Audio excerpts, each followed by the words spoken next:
I don't see you, Diddy.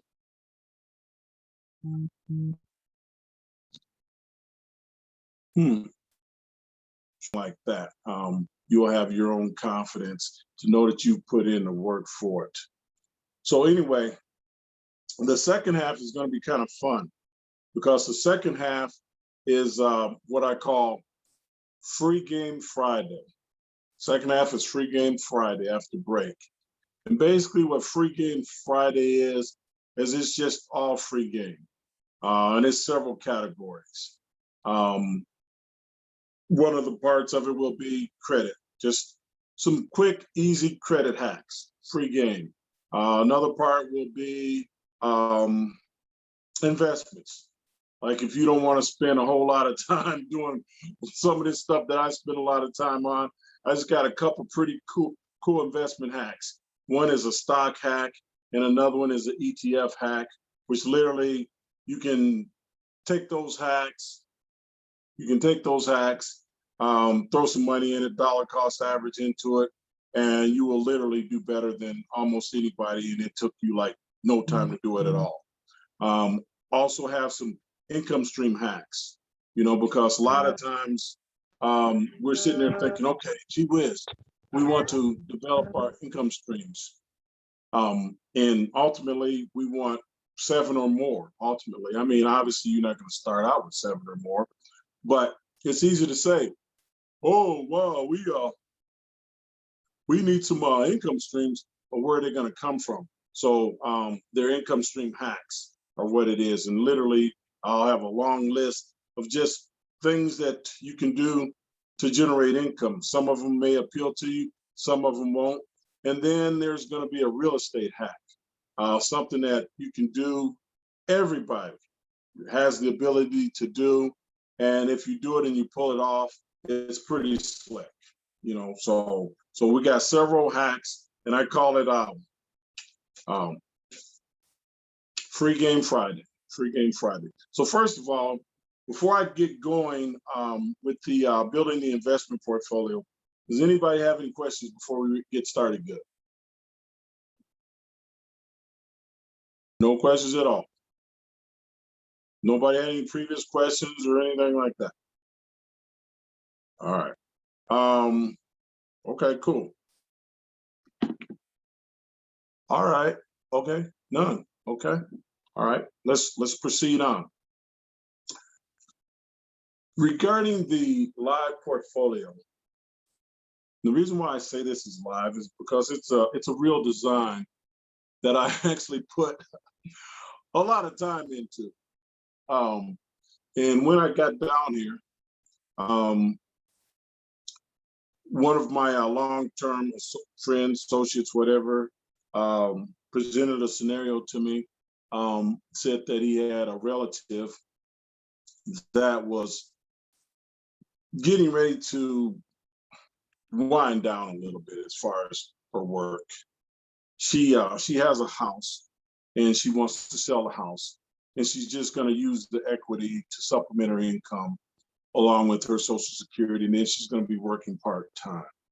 But when it's all said and done, when she sells the house, which house she owns it free and clear, so when she gets through paying everything, title lien, all the different fees and all that, she would comfortably have $125 remaining.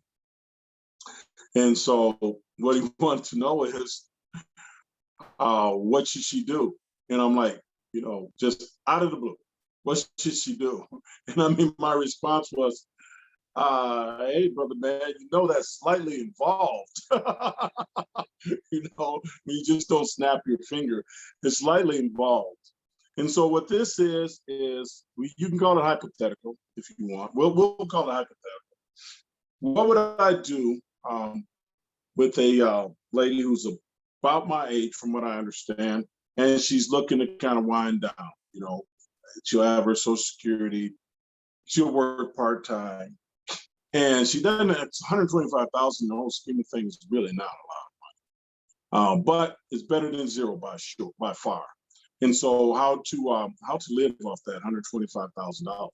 Okay, so first of all, what we want to do, Miss Lady, is you want to take the $25,000 and just separate it. Whatever, put it in your bank, whatever you want to do. And there's all kinds of things you can do with that, but just make it accessible and liquid. You know, I mean, if she doesn't need it at all, that would be absolutely wonderful. But the fact of the matter is just put it into something to where it's just easy to grab and she can grab it within an hour. And preferably not all 25 of it in one place. So if she's gonna use something like a regular checking account, maybe put, you know, 5,000 at the most. And that's a lot for a checking account. In a checking account, and throw maybe another 10,000 in savings, and then another 10,000, you know, whatever she's comfortable doing, something that she can have close. I mean, it's like a wild card, right? Now, I say that because on the other 100,000, we want her to commit to not touching that for a few years. Okay, we want her to commit to not touching that for a few years, because what we're going to do in that period of time is we're going to double it. So we're going to double it. So she has $100,000 that she's committed to not touching for a few years. And so in a few years, that will be $200,000. And then when that time is up, what we'll do is we will reassess her situation and we will restructure her portfolio. But it's specifically designed to where she doesn't have to go in and have someone actively manage it, buy and sell things and so forth. So a lot of the investments that I chose were investments that she didn't have to just go in there and liquidate, buy some of this, sell some of this or whatever. In 3 years, we can go in and we can just redo the whole thing. And in that way, she's not paying an investment broker, financial planner, anybody like that, any extra monies. All right. Questions before I get started on this? Good. No questions. All right. We don't have a lot of questions today, do we? Okay. So what I'm going to do is I'm going to design this with a lot of things in mind. Okay. First of all, she can't blow the money because that's all she has. I mean, so we can't squander it, okay? And secondly, we still have to grow up pretty fast. So it's quite a dilemma where you have to grow up pretty fast, but at the same time, you can't squander it. So there's a lot of factors involved here. Wrong slide, Didi. A lot of factors involved here. No, you don't have a slide for that yet, I don't believe. So I'll just talk you through it. So first thing that I want to do is we're going to have a mixed portfolio. And if you guys recall from a couple weeks ago when I was talking about modern investment portfolio theory, what I did was I took out the fixed income elements, you know, like bonds, bond funds, things like that, because this is the 21st century and we bypassed that. On your 401ks and things like that, you guys are going to have, you know, some of these little young people that will come in and they're reading the scripts, and the scripts will say, yeah, this about bond funds and things like that. It's because they're reading the script, and it's cookie cutter, and it's outdated cookie cutter. Because right now, you know, your bonds, your fixed income, you guys know they're making 1%. If you're lucky, maybe almost 2%. So that's not even a good use of our time. So we've replaced that part of the portfolio. If you guys remember correctly, we pretty much, for the most part, replaced that with crypto. I put a post on Facebook. I think it was I think it was earlier today. It was either today. It was probably yesterday. And it was a little snippet from Bitcoin Zay. And Isaiah Washington, I've mentioned his name before. He's one of the foremost analysts in the country on cryptocurrency. And he basically just had a little blurb in there just about Bitcoin, about how really actually it's safer than, paper money. And we've talked about that before. So I'm not going to spend a whole lot of time convincing you guys of the merits of Bitcoin. But the fact of the matter is, and he talked about how relevant it is to our community, because it's one of those things that has come around, and if we spread the word, well, we can actually participate in it, and it's easy entry. We can participate in it and close the wealth gap, which is not something that has happened to us hardly ever. I mean, because usually if it's something like that that comes along, one is we don't know about it, we're not informed about it, or the level of entry is higher than what most of us can really deal with. So just so you know, even though this is a fairly conservative portfolio by my standards, we still have some cryptocurrency in it, because as far as I'm concerned, even though the beta is a little high, as far as I'm concerned, it is still a very, very good way to have your portfolio perform well. And personally, I think that there's quite a bit of safety built into it. Like I said, we've talked about a lot of that before. So anyway, so we have various stocks in here. We have what I call cornerstone stocks, which are basically like stocks that what we call like too big to fail. We have growth stocks, the high flying, real powerful stocks, like Google and Amazon and things like that. I mean, technically you could put them in the too big to fail, but they're still growth stocks, so they're not paying dividends or anything like that. And then we have the dividend stocks. The dividend stocks pretty much are stocks that can be considered too big to fail, but they also pay a dividend. And so literally that dividend is just guaranteed income. You have it, and it's a beautiful thing. But dividend stocks usually are stocks of companies that are like long-standing, very strong companies, like 3M and companies like that sometimes we forget about on a daily basis because maybe they're not like moving that much in the stock market, but they're paying a dividend. And the cool thing about that is it's like owning a home and being paid rent, because even though they're paying that dividend, you still own the actual underlying stock. So we got some of those in the portfolio. And then we have what I call some international monsters, because the world is more than just the United States. I think we all have a good understanding of that right now. But some of those international monsters are very, very formidable companies, strong, reliable companies, almost too big to fail type, high performance, great records. They're just not in the United States, okay? And then the next category I have is what I call the tech darlings. I will be transparent. And it's for some of you guys that haven't really followed some of my philosophies on investments before, is I am a believer in technology.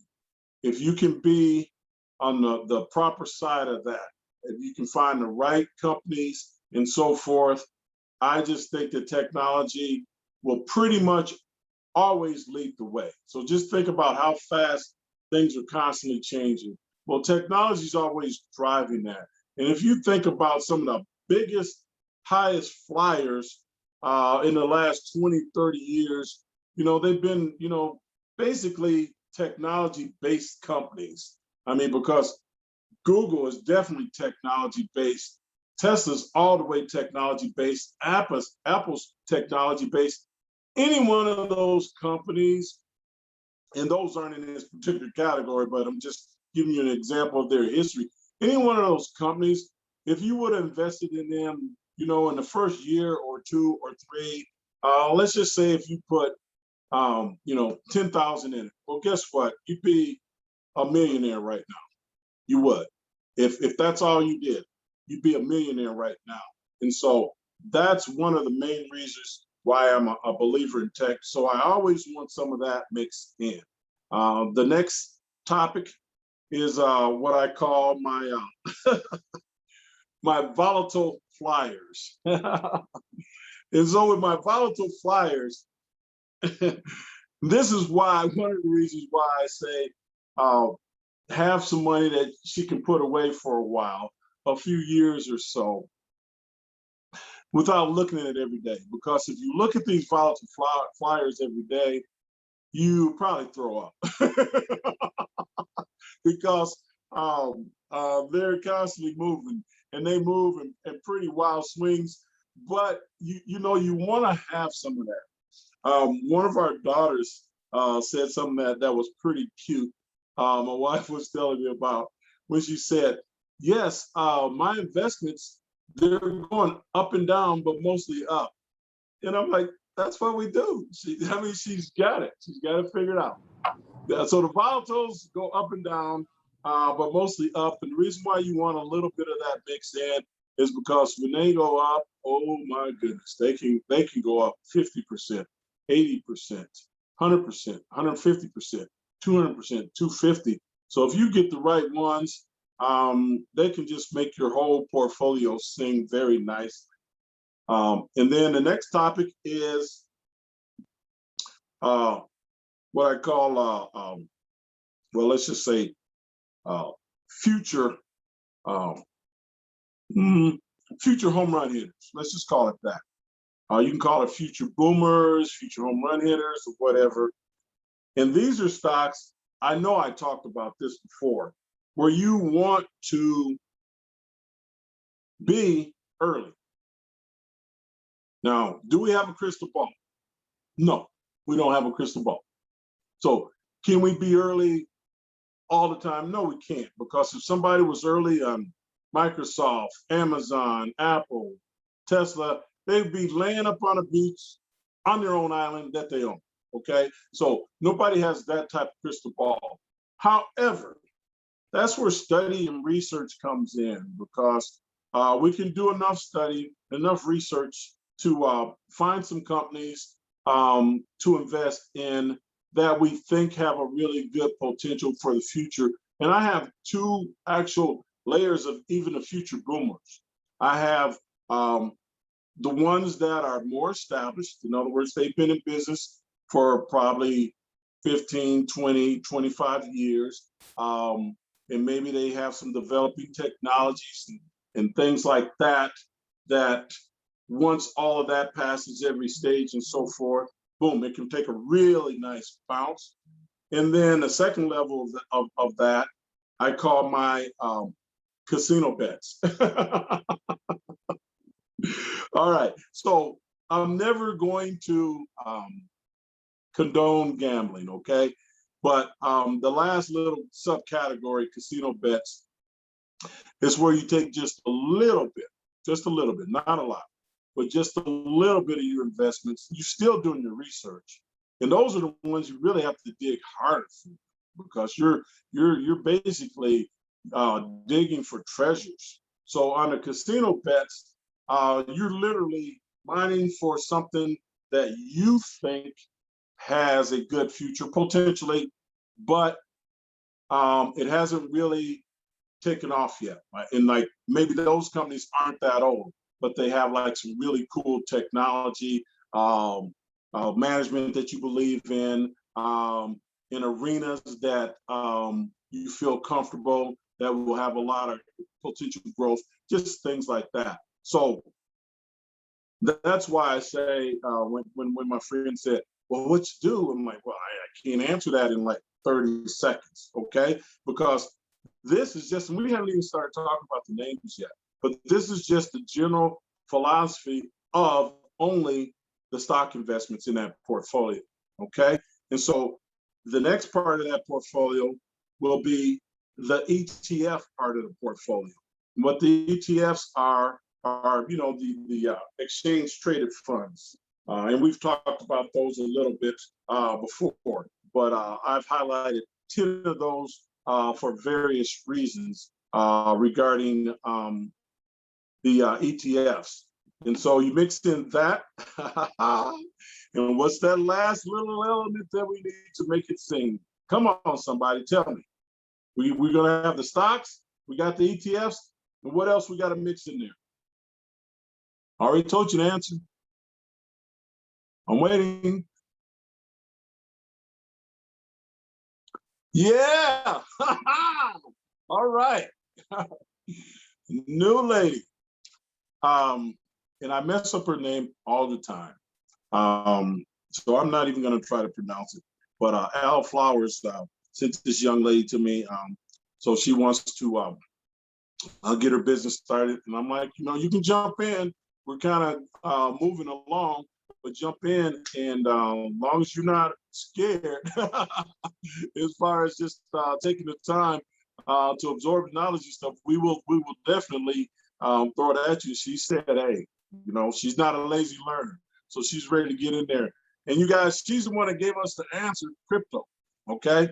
The only crypto that I put my money in is Bitcoin and Ethereum. If you guys want to do some other crypto, that's on you, okay? Or your friends or buddies, they want to do some other crypto, that's on you. I'm not telling you what to do. I'm not telling you what not to do. But remember, this is the portfolio I'm designing. And for this lady who's, going to be retiring or pseudo half retiring pretty soon, those are the only two that I'm going to put in there. Okay. All right. Questions so far? Any questions so far? All right. Okay. No questions so far. Okay. So this is what we're going to do. And we're basing this on a lot of things. All right. First of all, the markets, it's a full bull market. We've talked about that before. And we've talked about what I see as a projection for the market. I think that it's going to be a bull market for a while. And I think that it's going to continue to grow for a while. Now, it never grows smoothly in a straight line. Never, ever, ever, ever. Okay, it's gonna get turbulent. There are a whole lot of very smart people that are calling for a correction this year, a bubble. And I agree. Now, there's different terminology for it. Some people call it a correction, some people call it a bubble, and some people try to scare you and they call it a crash, okay? And basically what that is just the market's dropping anywhere from 10 to 20%, okay? Boom, fast, probably within a week. So it's going like this and then boom, just you got that drop. And we talked about market psychology before. And what does a normal investor do? If you're going to make money in the market, the concept is buy low, sell high. Human nature is to sell high, buy low. I'm sorry, the human nature is to sell low, buy high, because when something's doing real well, it's easy to be enthused about it. It's very easy to be enthused about it when something's doing well. And when it's not doing well, then that's when a lot of us, get a little nervous. And that's why we constantly talk about doing your homework and things like that and having a plan. You want to have an interest plan and an exit plan. And so we've already talked about the exit plan, and that's in about 3 years. Then we're going to talk about the interest plan too. Now, the thing that you guys see on your screen right there is that is up to date. And that is the U.S., that's the debt, the U.S. debt. And you guys see those numbers moving there? That's constantly changing. And generally speaking, it's not getting lower, it's getting higher. We pull that up on purpose and we'll flash it on the screen from time to time so that you can see that it's real. So when someone tells you that, fiat money is safer than Bitcoin, in the back of your head, just remember this clock, because, and that's why we talked about how money is made. and what it's backed by, previous sessions and so forth. You guys know that the US dollar used to be backed by gold up until 1971 when Richard Nixon took us off the gold. So if it's backed by gold, that's something tangible and that's real, and that's substance. So in 1971, Nixon took the United States off the gold standard. Okay, and so hence the dollar is backed by debt, really. I mean, you can't even say that it's backed by nothing. It's less than nothing. It's backed by debt. And so what the debt is the debt is like US Treasury bonds, things like that. So what we'll do is we'll issue Treasury bonds and sell them to places. And if you look through here, you'll also see the US debt to foreign countries. In other words, there are several foreign countries, and China's one of them, that hold a whole lot of US debt. In other words, we owe them a lot of money. This is not something I'm just making up. That's why you can see it right there. We're literally indebted to China, literally indebted to China and some other countries. So also, when we need more money or when we decide we want to have more money, the way we get more money is we just print it. I'm not making that up, literally. We just print it. We print more paper dollars. For real, we print more paper dollars. And so what it's backed by is backed by debt, and it's backed by the faith of the United States government. Okay, so however deep your faith in the United States government is how deeply that dollar is backed. So the Bitcoin people, they used to kind of get in my face a little bit. And right now I don't hear too much. I mean, not Bitcoin people, but the haters used to get in my face a little bit. And I wouldn't debate them or anything like that because it's a waste of time. But all I had to do is just let them see what's going on.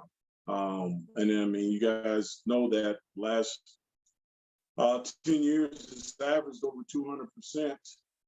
200%. If you get, well, the US Treasury right now is paying, I think, somewhere around 1.7%. And that's another reason why we spend these hours and hours and hours in the class, so that when you guys have like Janet Yellen going on TV and talking about how safe and how secure the US bonds are, and how that's where you should be putting your money instead of Bitcoin. Okay, it is like, it's an insult to our intelligence. And that's why we spend all of this time studying this stuff and learning it, so that when they come on the TV, you're not just drinking the Kool-Aid just because Janet Yellen has a fancy title and she says it, okay? That does not make it true, okay? That does not make it true at all. So moving on, that clock will be there from time to time. You guys can pull that up yourself. Just go usethatclock.org. I actually subscribe to it, and I think mine costs maybe like $2 a month or something like that. And to me, it's well worth it. But you guys can pull it up for free and just get all the basic stuff. But mine, I can go in and I can see how much we owe every country, and it's moving. I can see how much is in Social Security. I can see how much debt per person. I can look at all the cities. I can see which city is well financed, which city is swimming in a lot of debt, just a lot of that stuff. I mean, you can, as much time that you have, you can literally spend on it. So anyway, let's get back to our portfolio now that we know what we're going to put in it. And also keep in mind that the portfolio and things like that, they're just the things that we're putting inside. Then you have the containers, okay?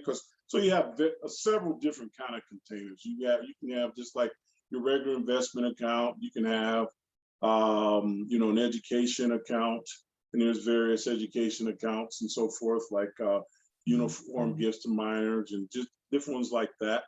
Or you can set it up in a trust, and the trust It sounds so fancy. Oh my God, that's so fancy. We're gonna have to pay our lawyer $10,000. No, it's not that big a deal. All of it, whether it's a regular IRA or Roth IRA, just view it as like a bowl. It's like a bowl, and then whatever investments that you're going to pick, you just put them in that bowl. And some of it's common sense as far as what you can put in and what you cannot put in. I mean, obviously, you cannot put in real estate, for example. Okay, Dee has got Microsoft up there.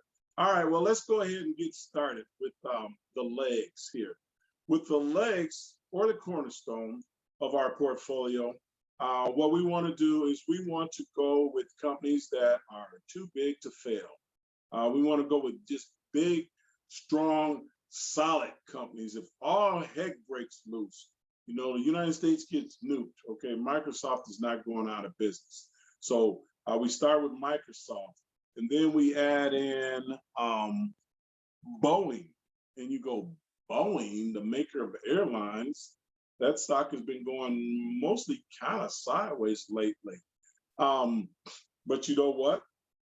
That's okay, because it's been going mostly sideways lately, and it should be bankrupt. As bad as things have been, what do? They make airlines. Okay, Boeing makes airlines. So they, if they were a weak company, they would have been bankrupt because, due to COVID, all that has gone down. It's been hit like really, really, really, really hard. And so a lot of this stuff, remember, you want to be out in front of. COVID will get better at some point. It will get better. And when it gets better, Boeing will boom again. Boeing is big and it's strong and it's stable. It's not going anywhere. It's not going anywhere at all. You can't get rid of it.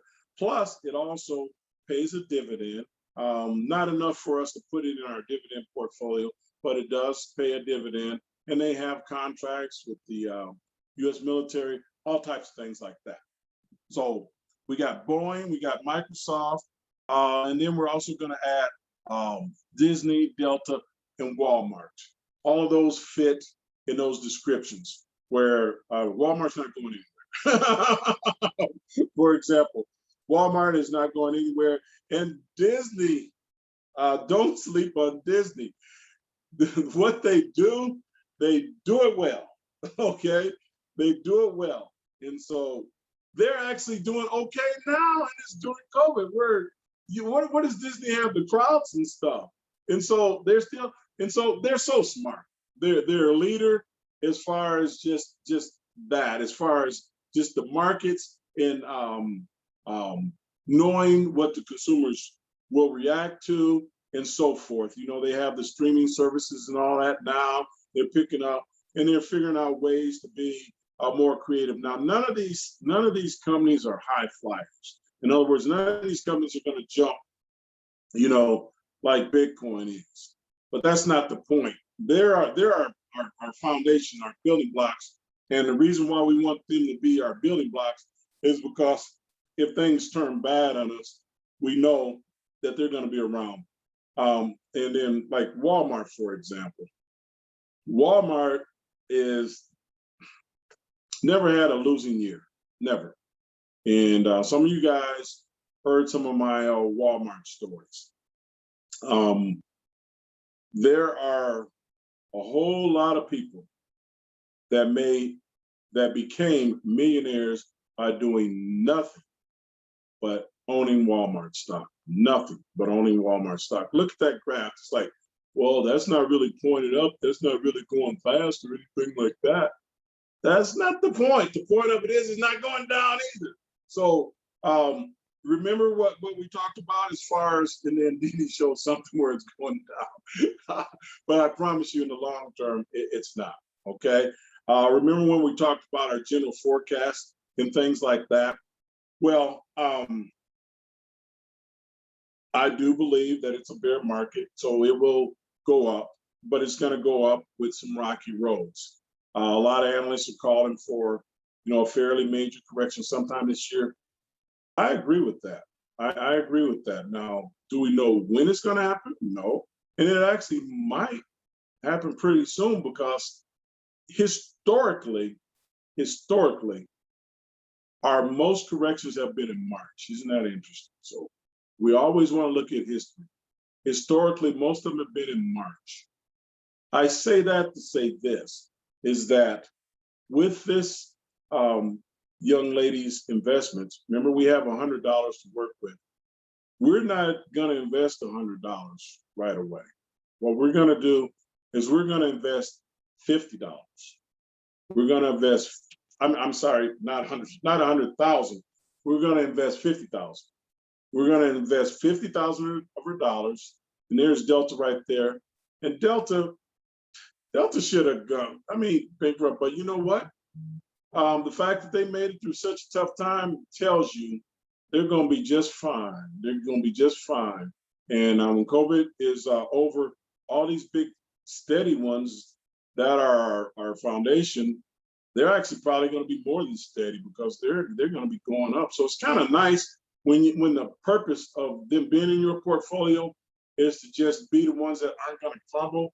But what's really cool is that they're actually going to appreciate something too, in my opinion. So they'll go up, like I said, maybe just not as fast as some of the other high flyers, but they don't go down as fast, and they'll never go all the way down because their finances are too strong, their books are too strong, everything else is too strong and too stable. So we put half of it in right now.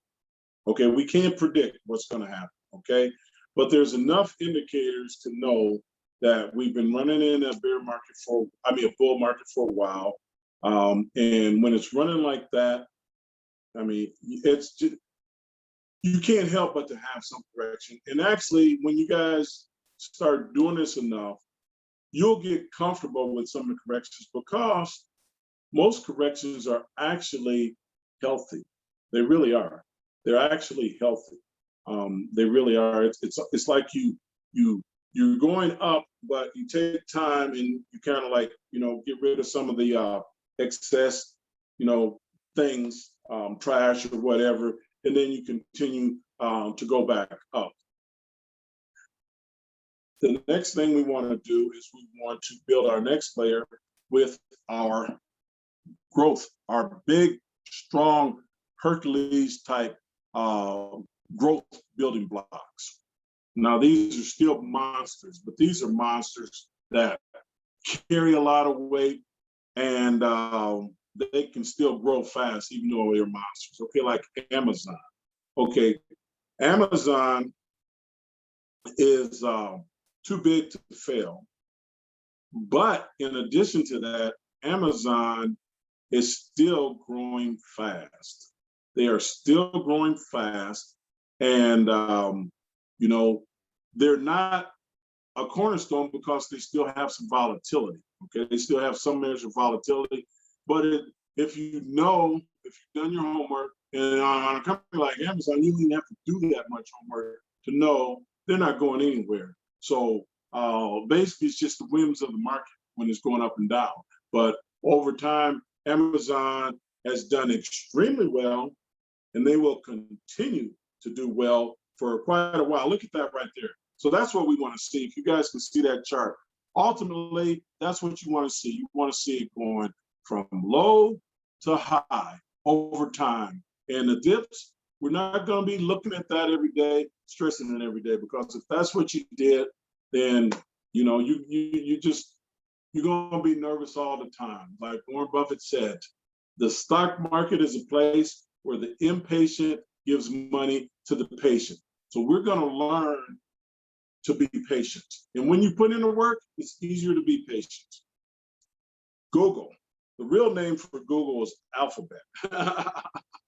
But Google is going to be a part of our next building block, also along with Amazon. And that's another one.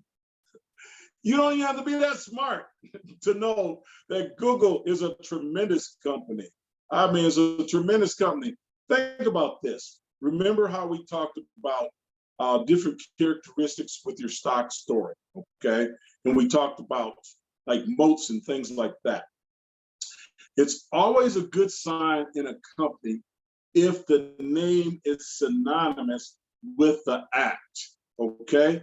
So when you do a search, okay, I mean, I know that there's a generic name. Most of us, I mean, off the top of my head, I can't even think of what the generic name for it is now. But so what do we say? We go Google it. So think about this, you guys. If you, and now this is somewhat of a stock story for you, okay? So Google at its core, what does it do? It collects information. And even when it was collecting information years ago, and we all knew that we were freely giving them our information, we weren't thinking that much about it because we were like, well, I mean, I don't care, you know, if they know my name, where I live or whatever, you know, so whatever, they can have the information. So what they've done is they've taken that information and they've monetized it. They've monetized that information because as we see now, there are a whole lot of things, and look at that chart. In the long term, just goes up.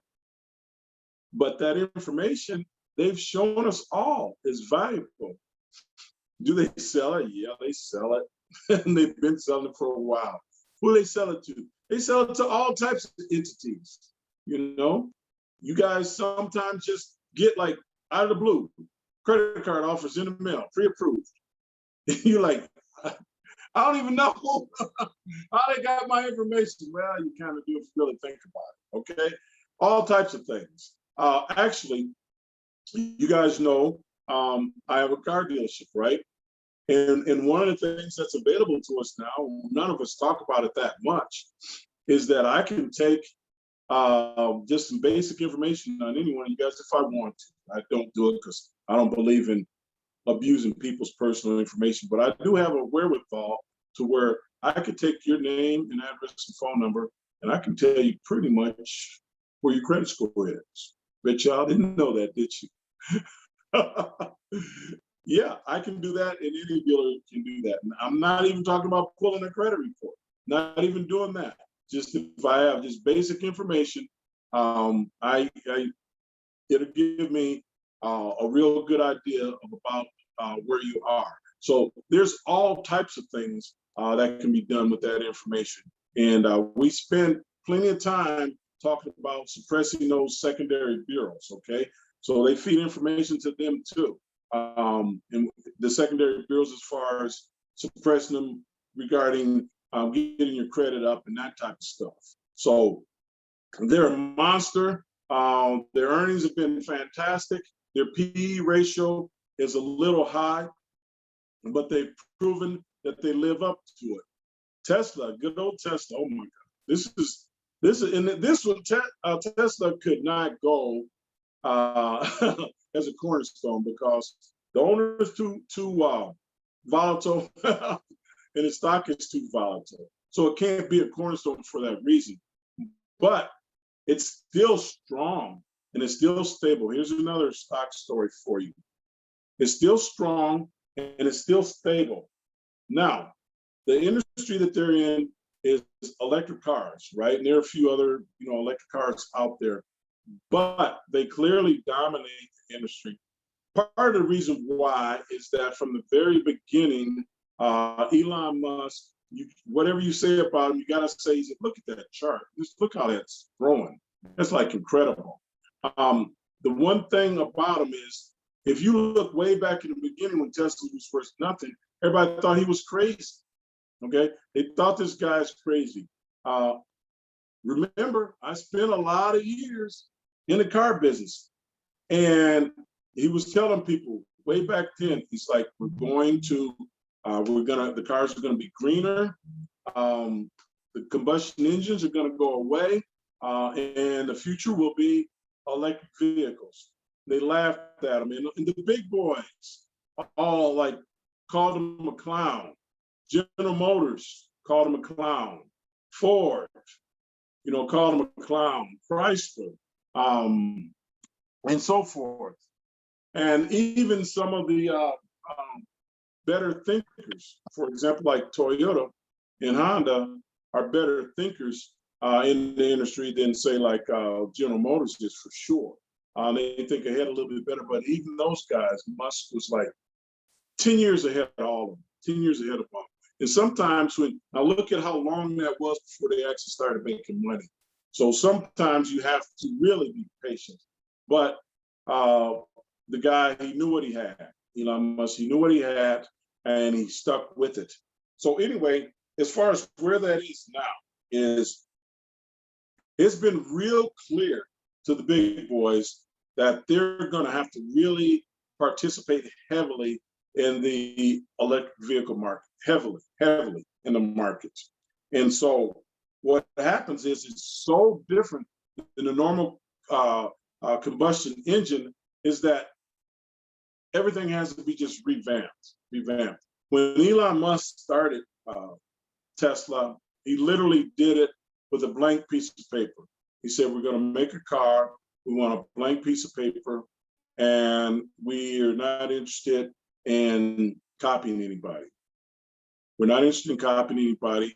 We want to do it different. We want to do it different thinking. And so literally that car and the company is based on technology. Everything that they do is based on technology. Their molds for their parts and so forth that they make, the fit and the finish on them is excellent. And I'm not sitting here, trying to be an Elon Musk fan club member, because I told you guys before, him and I couldn't even have coffee together because I don't really get the guy. I don't even want to get him. But at the same time, I acknowledge his genius. And certain things are just a fact. Okay, they're just a fact. So the way of thinking with the clean sheet of paper and it all being technology-driven, technology-based. So they're chips. Okay, right now there's a chip shortage in the world. Guess what? These guys can make their own chips. Okay, the electric batteries, that's one of the main things that these cars need. And so GM's trying to figure out how to get some battery components. Ford's trying to figure out how to get them and so forth. Tesla makes their own. They make their own. Right now, I don't have the exact percentage, but I think the electric vehicle percentage in the market right now is somewhere between like 3 and 5% that are out there. Okay, it's between 3 and 5% of already on the road out there. I'm saying just all electric vehicles. Now, it's pretty clear, unless you have your head in the sand, that that's the way that it's eventually going. So we know it's going that way. We just don't know how long it'll take, okay? But this I will tell you, is at some point, combustion engine vehicles are all going to be just classics, period. They'll be like, your grandfather's classics or whatever that he has in their garage and he pulls out on Sunday or something like that, because it's going to go electric, it's going to go greener, and that's going to be for a lot of reasons. One will be the efficiency of it. Also, the environment is definitely going to be a big factor, because what's going to happen is these type of vehicles are going to get much more government support. So I think that's my clue to move on to Apple. Enough about Tesla. So Apple is another one of those companies that they're big, they're strong, they're not going anywhere, but at the same time, you can buy Apple stock at any time, and if you're patient enough and you just leave it alone, you will make money. Okay, and that's another one of those. Every last one of these, Amazon, Google, Tesla, and Apple, every single one of these, if you would have started out with $1,000 investment or maybe $10,000 investment, and you just let it sit there, for 10 years, you're going to be in like extremely great shape. Okay, now, are they going to grow now as fast as they have been growing? No. Amazon can't possibly keep up its pace where it was growing like 200-300% and things like that. It'll still do well. Google can't either, but it'll still do well. And Apple can't either, but it'll still do well. The only one in there that possibly could still just really, really, really just go haywire on the top side is Tesla, because remember that there's 3 to 5% vehicles out there now. We know it's going that way. At some point, it's going to be 50%, 60%, 70, 80, and maybe eventually during our grandkids or great grandkids' time, it's going to be pretty much 90% or above electric vehicles or alternative vehicles other than gasoline. So there's a whole lot big growth opportunities out there for them. Now, getting back to Apple. Apple, okay, we know the story. Here's another little stock story for you. Some of you guys can have the same story on Tuesday, because you'll have your stock story. Okay, Apple, what's the whole point of that? Well, we talked about it before, is that if you want an idea that will make you wealthy, solve a problem, okay, and provide the solution for it. And that's what Steve Jobs did with Apple, is he literally was enough of a visionary to where he was a driving force behind creating the iPhones, okay? So the iPhones were the first one to market the smartphones, to do all of the things that they do. And so right now, it's normal for pretty much almost everyone we see to have some type of what they call a personal device. There's whatever the name is for it. You guys know what I'm talking about, PDAs or something like that. But it's normal for almost everyone to have one. And some of you guys, literally, if somebody took it away for a day, you would like freak out. You know, you would freak out because you are so dependent on it and you're so used to it. You know, you're so used to it for a lot of things. Obviously, texting and talking, that's fine, but all the other things you're used to it for. I mean, literally, I showed Dee Dee on my phone the deck clock, boom.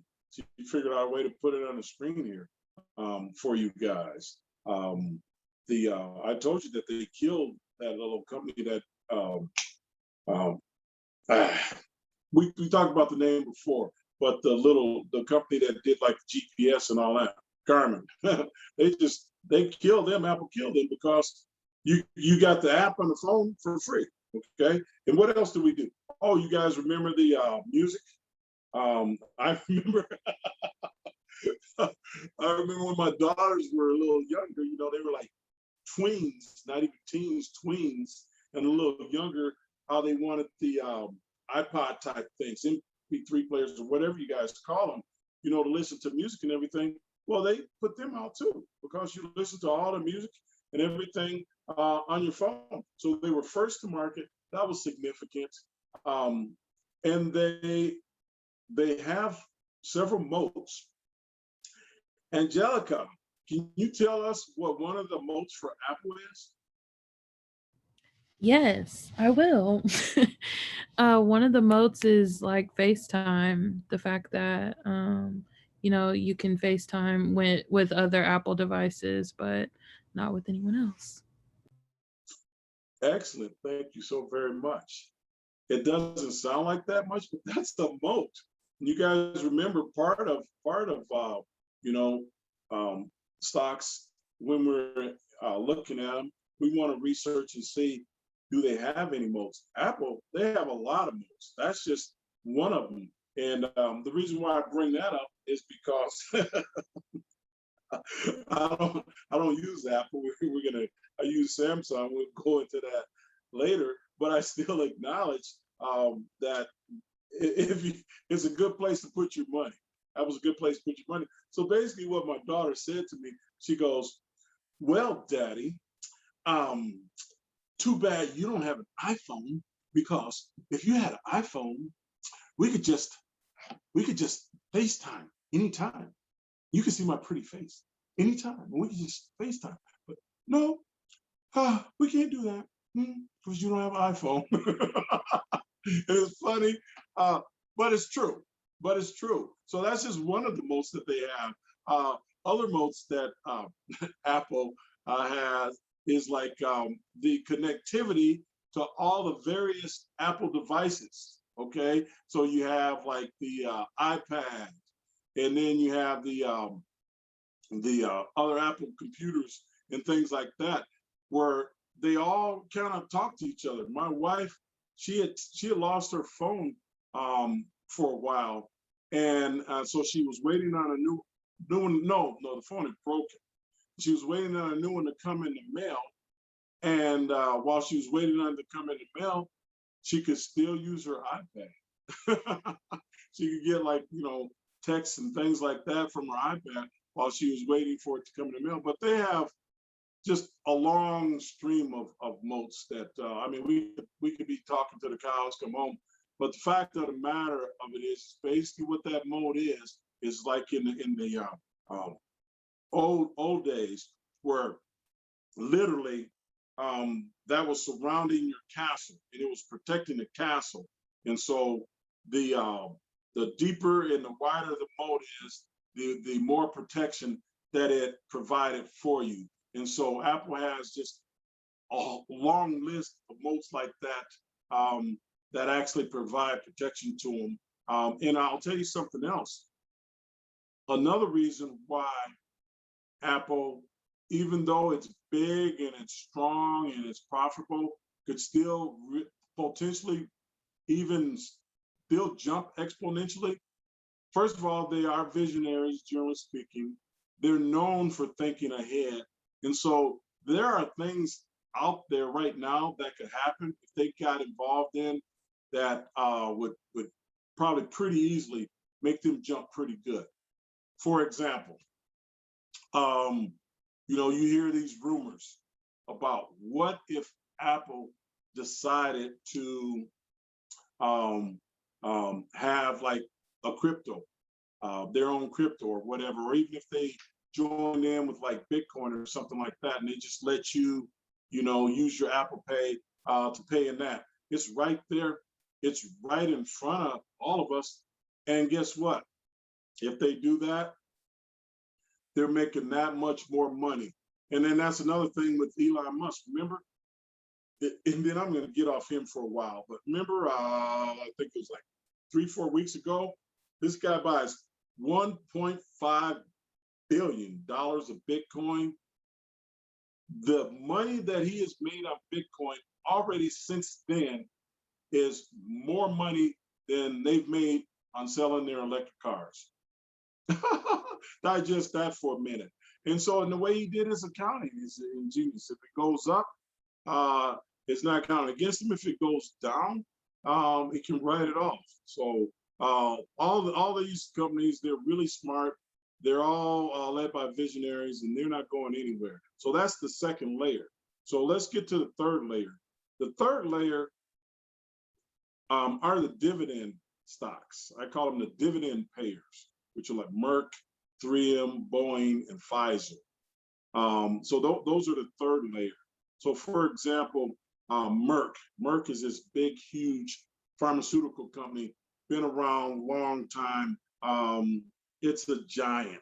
It's not going anywhere. It could easily be listed in those companies that are too big to fail. And as a matter of fact, Merck is even going in right now. I don't know if it's Johnson & Johnson, don't quote me on that. And they're getting a little bit of this COVID money too. Not that they need it, but that's not even the reason why we're putting Merck in a portfolio. We're putting Merck in a portfolio so that we can get that dividend. So Merck's dividend had been generally a little over 3%. So you're like, well, 3% is not like crazy. Well, hey, you know what? Guess what? It's extra. All right. And that's a dividend that's just paid to you automatically. Okay. If you go buy a CD, you're only getting 1%. Well, you can buy Merck stock and you're getting over 3% dividend. Plus, you still own the stock. And what if the stock keeps going up? Guess what? You get all the benefits of that. 3M. You haven't been hearing that much about 3M lately.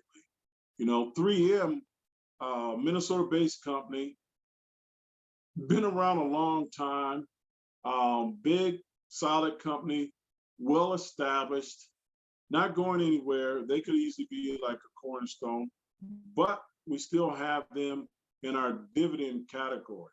And the reason why we definitely want some of these dividend stocks is, what if we do have some like little rocky times or whatever? We want to have some guaranteed monies, so we can have these dividends, and we can keep them in account, and in essence, they're being reinvested. Some of you guys have like Acorn, and the Acorn app. What that does is that reinvest your dividends, and it all helps. They all add up. All those little dollars add up.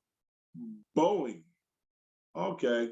So I have Boeing in the cornerstone. So here, I'm sorry, the cornerstone should only be 4 legs anyway: Microsoft, Disney, Delta, and Walmart. So Boeing really should be in our dividend payers. It is too big to fail, but at the same time, it's another one of those that's paying, I don't know, a dividend somewhere around 3%, something like that.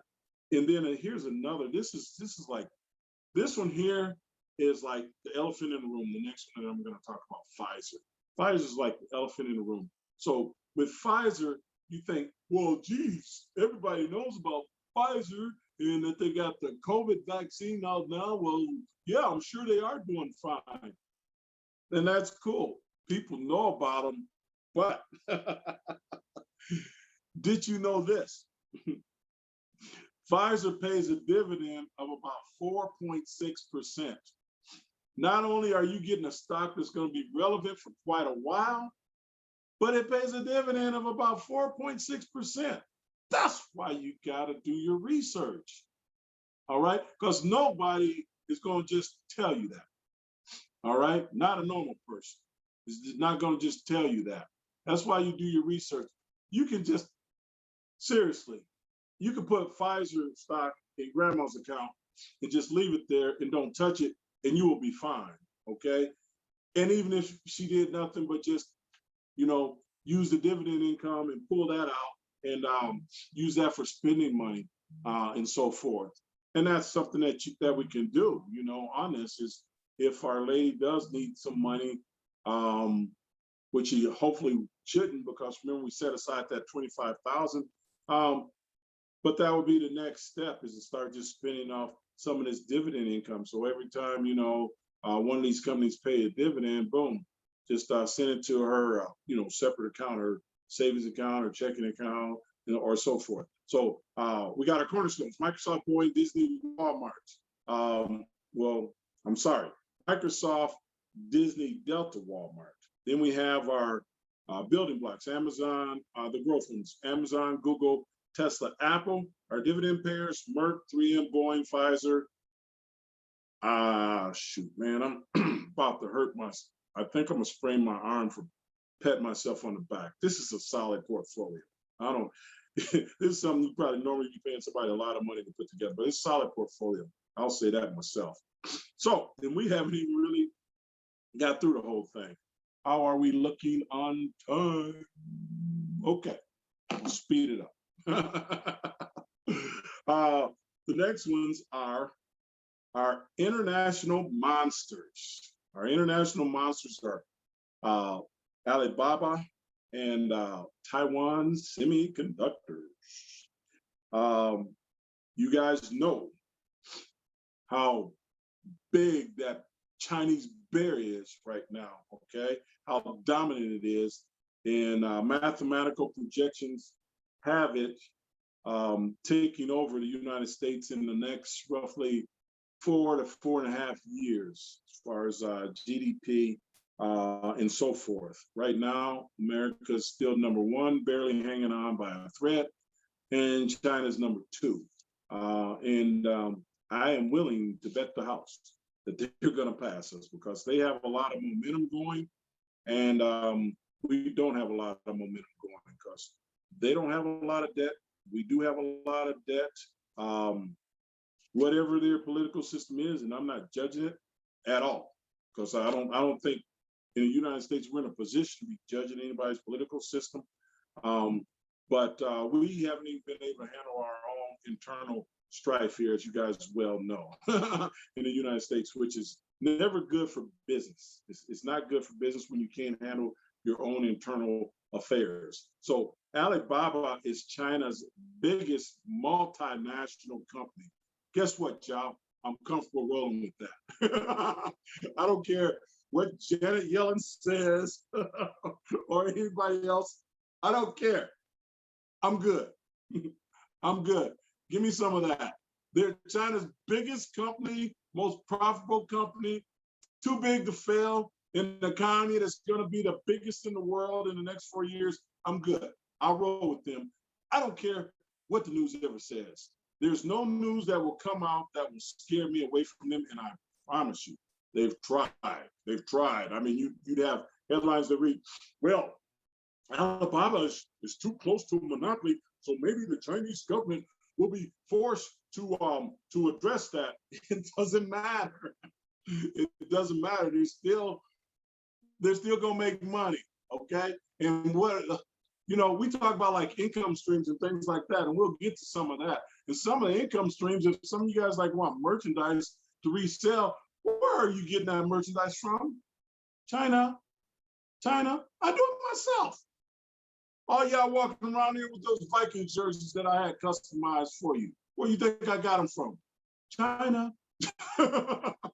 All right, so that's not going anywhere. Taiwan Semiconductors. Oh my God. Okay, technology. Now I feel about technology. They're well established. They're international beasts in certain things that they really have a corner on, like GPUs that are in high demand, and they got an inside track on them. They have the most. They can produce them in the most cost-effective manner.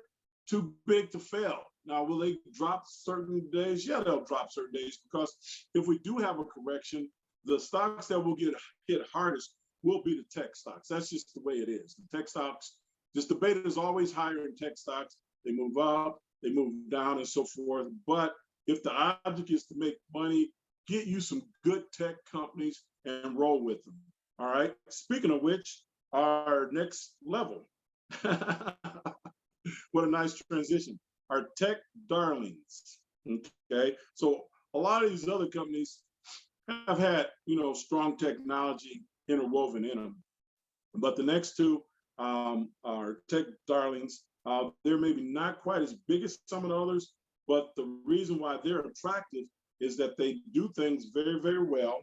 And there's still a whole lot of growth left in them. NVIDIA is just strong technology company, semiconductor, microprocessors, all of that. And they're just close to Teflon proof. Applied Material, AMAT is their symbol. Another one that's just strong and with is only just going to grow, make more money, get bigger.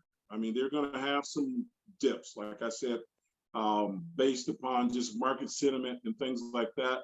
But just long term, they're just going to keep making money. The things that they do, people need, people want. Look at that graph right there. Look at that graph. It's just going up. It's just going up.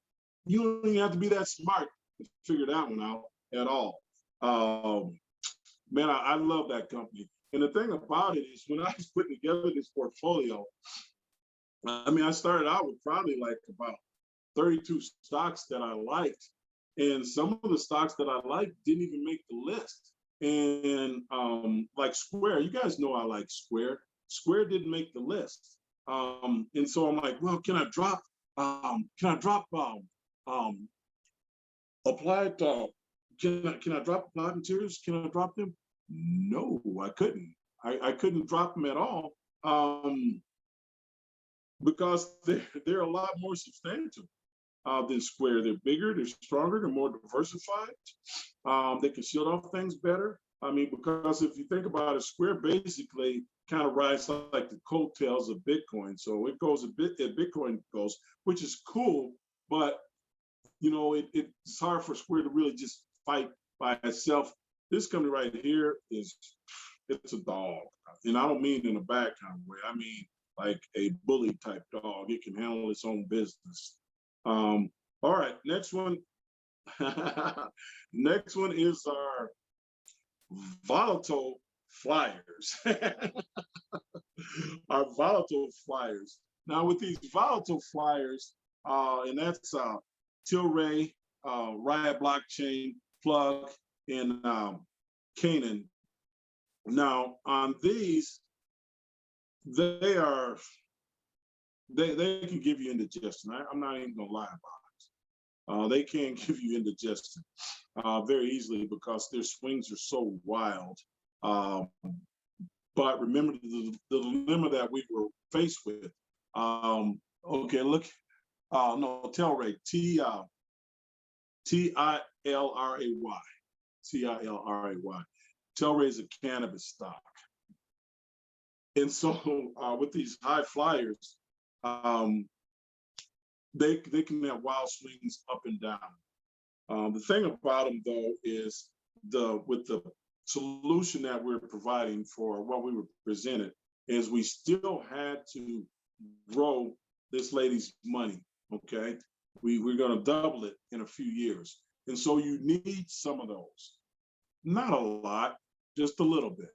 Okay, so that if they have a wild swing down, okay, you're not really hurt. Okay, but if they go up by 1,600%, guess what? You got some of that, you got some of it without even throwing that much money at it. So like Tilray, for example, is a Canadian cannabis company, and it goes up and down with the news. It really does. And so really, if you think that there's a future for cannabis, that's a good way to get involved because they're one of the bigger, stronger cannabis companies. If not, don't even worry about it. That's my real only cannabis investment is Tilray. I want it to be there somewhere because if it just goes nuts, I didn't want to be left out. So I want to participate at least in a small way. And I do believe, generally speaking, there's probably a pretty good future for it. A lot of different ways. A lot of momentum seems to be going that way. And even politically, it's getting a little friendlier. We have some states that have already legalized marijuana and so forth. So that's one where I like to have a little bit of it and just sit on it. Riot Blockchain. Riot Blockchain, they're involved in crypto mining. Riot Blockchain, RIOT is their symbol. They're involved in crypto mining. And okay, so let's think here for a minute. So we've determined that we like the future of crypto. Personally, I believe that digital currency is a future. I think fiat currency, their days are numbered. I mean, will it go by fast? No. I think the days of fiat currency are numbered. But Riot Blockchain is it's like bipolar. I mean, it's like bipolar. Look at that right there. You see that? It's like bipolar. It can go way up or way down or whatever. It's like bipolar. But look at that where it started from nothing and now it's making money and it's having those wild swings. But remember when we talked about some of the technical charts? If you guys look at the technical charts, you can see the support area at Riot Blockchain is about where it is now. And technically speaking, it really shouldn't go down. And even if you look at where it is now versus where it was, a year or so ago, it still has made an incredible gain. Personally, I believe that it's going to continue to go up because, as Ethereum and Bitcoin and some of those cryptos continue to grow, they will because they support the crypto mining. And I think I mentioned this to you guys before, is the gold rush, for example. And the gold rush, and people were like, they were all speeding out to like California and the West Coast and things like that in the gold rush to try to get rich and to try to get rich. So did some of them get rich? Yes, some of them got rich. Did all of them get rich? No. Did the majority of them get rich? No. Some of them got rich, the majority of them didn't get rich. But I'll tell you who did well and they didn't take any chances. They were the places that actually sold all the supplies to the miners. They all got pretty rich. And in essence, look at Riot Blockchain like that, is that they basically sell the supplies, make the provisions and all that, they're going to be fine. So even though it's my little crazy little stock that just is like bipolar, I'm good. I'm good. I'm going to hang on for the ride because, you know, remember we thought about where it's going. And that's why we have to do the planning in advance. We know in advance it's a crazy stock, but we also know that, you know, like my daughter said, is yeah, it goes up and down, but mostly up. So we just have to remember that. Plug, they deal in like alternative energy, and that's another crazy one. They have alternative sources like, you know, hydrogen and things like that. But guess what? Alternative energy, that's where we're going. And then Canaan is CANAAN is a smaller technology-based company, also Wild Swings, but some of their concepts are so strong that that one is one that we feel really good about. Let me whip through these really fast. Try to, let's see what time it is, 7:22. Okay, I got about 8 minutes. Yeah, there's plug power right there. Good future in that. Eventually, you know, how is it going to happen today or tomorrow or whatever? No, but eventually it's going to do fine because that's where the future is headed. And like right now, you know, it has wild swings. So look at that graph right there. Remember, that's what we're looking for, guys. We're looking for where it started from almost nothing. And now you can see how it's really growing. Okay. And so from there, we got all the pains. We got the cleansing pains, okay, the growing pains, you know, and things like that. And then it's the support is pretty much around right where it is now for the most part, maybe a little bit lower. And then it will gather and it will continue to go higher. But that's what I'm comfortable with, even though I know it's like that crazy little stock, but I'm still comfortable with it. And then let's cruise through these others real quick. Future boomers. CRISPR, I've talked about CRISPR before. That's the genome. CRISPR, I think the symbol is like CR, ISPR, something like that. CRISPR, they're the genome company. And there you go. CRISPR Therapeutic AG. And they've already had some successes. We've talked about that before.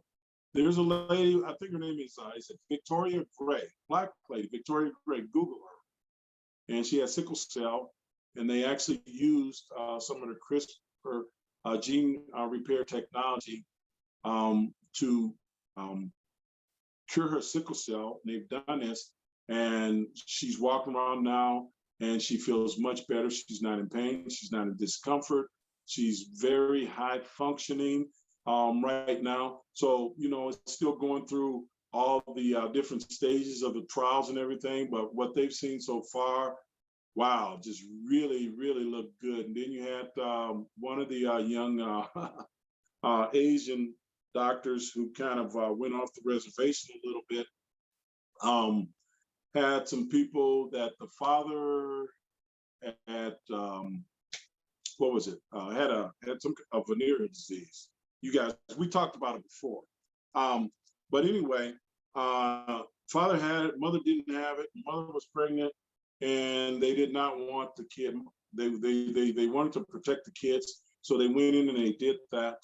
And as of right now, the kids don't have any signs of it whatsoever. It was done as kind of a preemptive basis, and actually, we don't even know if he had full authority to. But we talked about all of that later, and so I'm not getting into the ethics of it or not.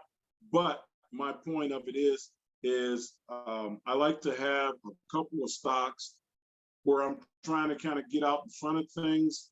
And even though the research I've done looks good, I think the long-term potential could be like crazy on the upside. So once this gets through its other stages, and let's just say it has a cure for several genetic diseases, like sickle cell, cerebral palsy, just a lot of those like that. And if you can take this technology, and it's pretty accurate too, from what the studies are showing so far. If you can do that, and once this thing is mainstream, oh my God, can you say Amazon? Can you say Google? Okay, and that's why you want to be in early, because there are some people that heard the Microsoft story early. They heard the Google story, Apple story, Tesla story early, and it made sense to them, and they got in early, and now they're on the beach chilling out. And the second one is one I mentioned before. It was Galat technology. I think the symbol's like GILT, and it's like spelled like Galat's like GLAAT, something like that. And they deal in satellites and things like that. They use their low altitude type satellites, communication systems, technology, different things like that. GILT is a symbol for that. And so that's another one of those where I think potentially could have, there you go, right there, could have a big future, maybe not. Let's just call it what it is. I'm not near as strong on this as I am CRISPR. And as a matter of fact, I talked about this one a few weeks ago, 2 or 3 weeks ago. And since I talked about it, it's probably the only stock that I think that I've actually talked to you guys about that's gone down since I talked about it. And remember, that's why we do our research, because we do our research, we got to be comfortable where we buy it at. So if we do our research and we're not panicking, okay, then it's easier for us to kind of hang on. Okay, it went down, but see, that's the normal trend.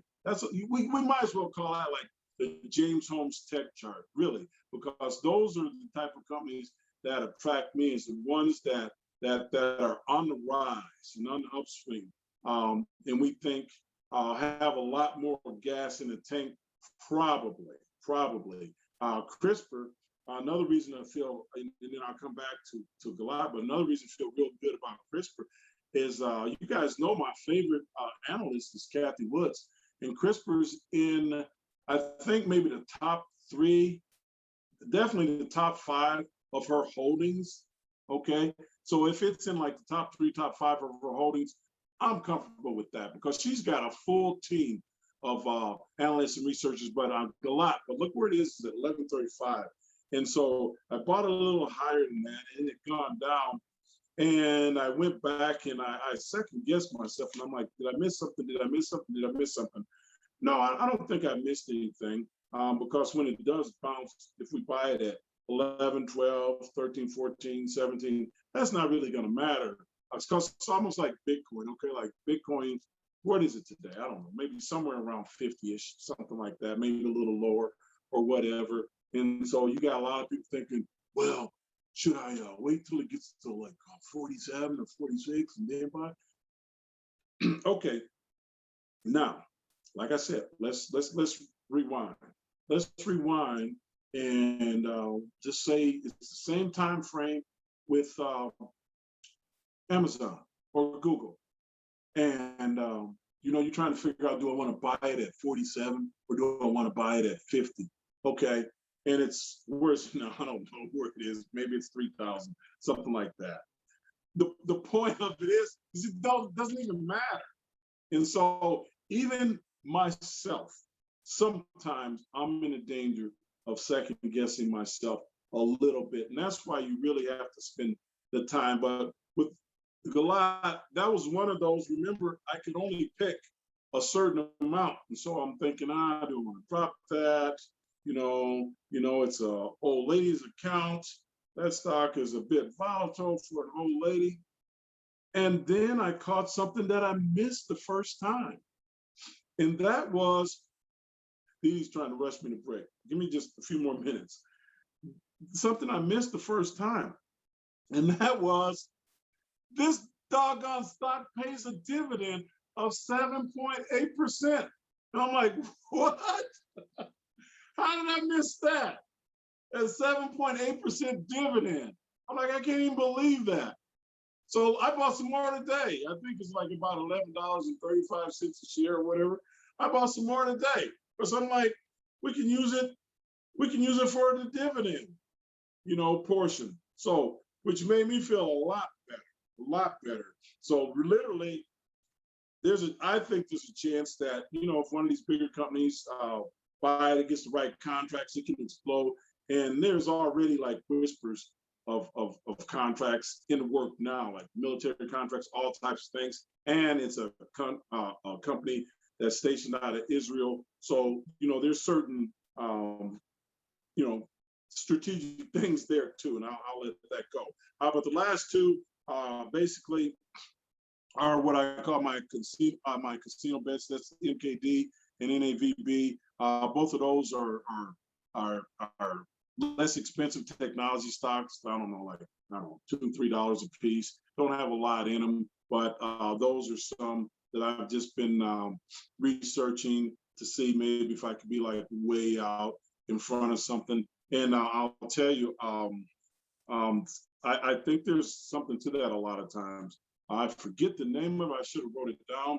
But there was another little research company out of India, because I was looking for like an Indian technology company, because I know that they're just going crazy. They're bursting at the seams. And so I wanted to find one that I was comfortable with. And I had actually highlighted one, but I ran out of time. Okay, I ran out of time. What I mean by ran out of time is the last few days I have been like really researching it, and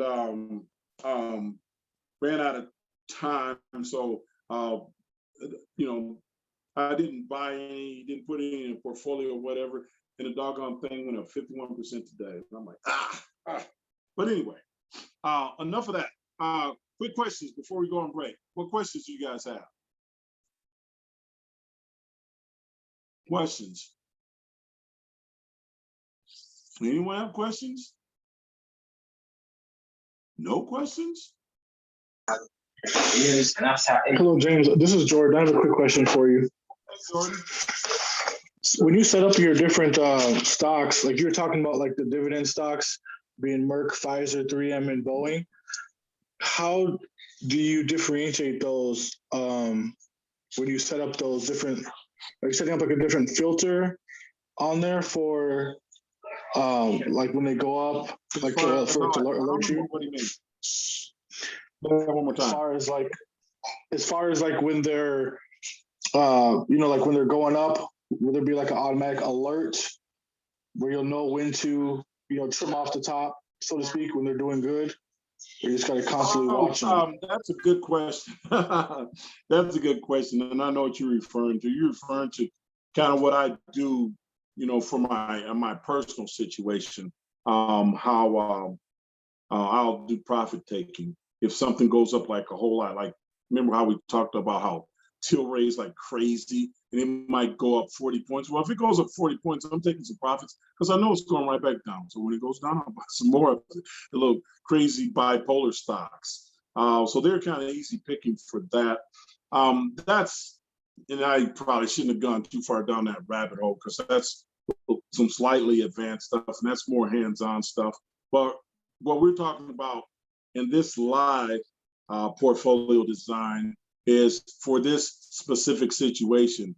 This lady that's getting ready to semi-retire, she's only going to work part-time, plus get her Social Security check and so forth, sell the house and take that equity and live on it. And so we were going to have her take $25,000 out that she could, whatever, throw in the bank or whatever, and then commit to leaving $100,000 invested, and we were going to invest half of it now, and put it on the sideline because we think there's a good chance there might be a fairly significant correction at some point this year. So the market goes down anywhere between 10 and 20%. That's our signal to put the majority of the rest of it in. We could put, 40,000 more in it and leave, 10,000 still out in case we want to come in some other time.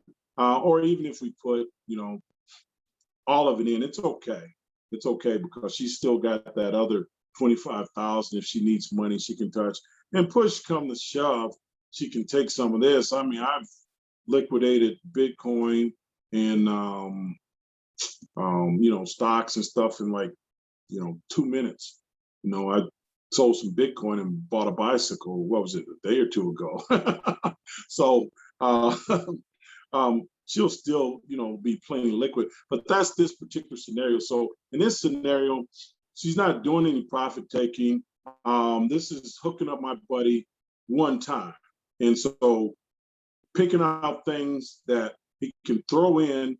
And also what I didn't get to is as far as like taxes and things like that. So for example, the IRAs, so she's getting close to that age.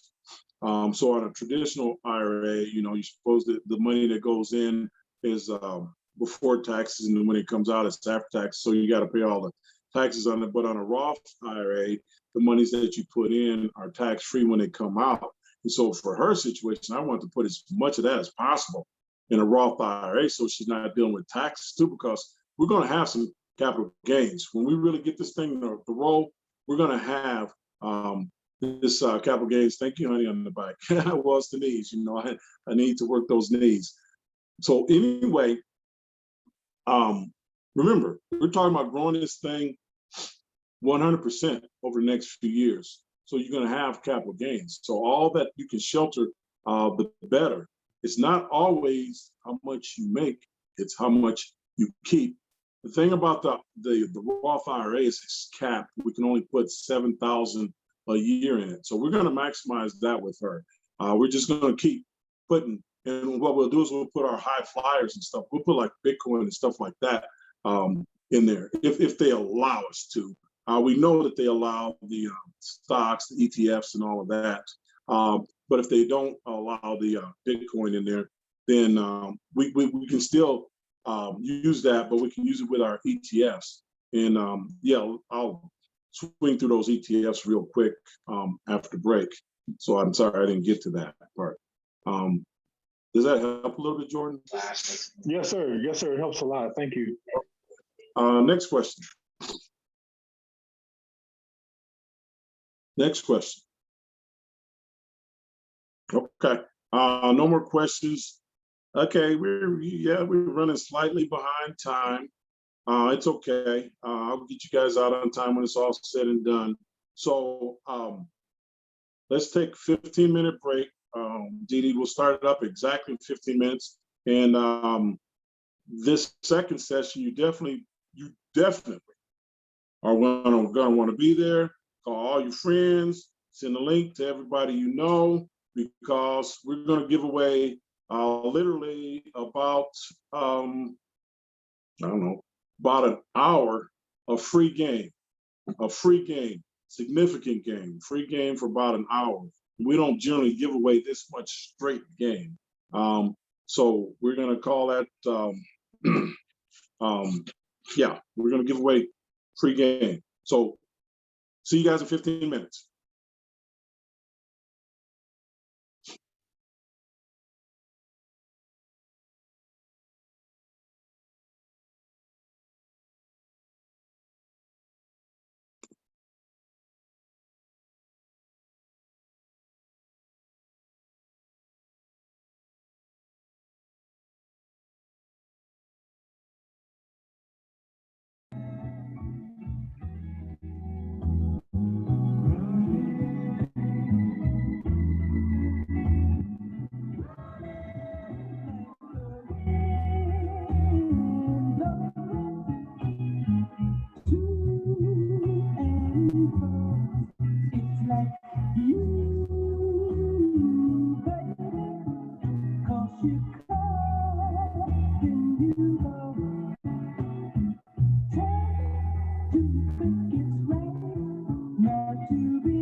Okay, hopefully everyone's there. Hopefully we had a nice break. Um, anyway, I want to swing through something real quick before we get to the free game, and that was we talked about the live portfolio design, and we talked about the stocks and so forth in there. Um, didn't mention the ETFs, so I'm going to swing through those real fast and not spend a lot of time on them. And some of those, a few of them, will actually pick up a little bit later when we talk about the portfolio hack. But for this lady that's getting ready to be semi-retired, also folded into the investments are 10 ETFs. And the reason why I want the ETFs in there is, remember, they're funds that she doesn't have to do anything with. She doesn't have to figure out when to buy, when to sell, anything like that. Somebody takes care of that for her. So let's just start with Kathy Woods, all right? You're gonna say, James, you're gonna live and die with Kathy Woods. So Kathy Woods manages the ARC funds. So the first one I have in the ETF portfolio is ARC-K, which is pretty much her flagship fund. And that's the one that invests in disruptive technology. Disruptive technology are technologies that are going to really disrupt things coming up. Like, for example, the internet at one point was a disruptive technology and so forth. So some of the things coming up in the future, and you guys can see I'm weighted, fairly significant on things that are coming up in the future. For example, like artificial intelligence, things like the genome biotech, various things like that.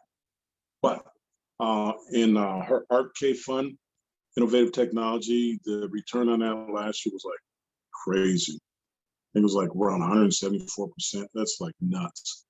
I mean, she can't keep that up, obviously.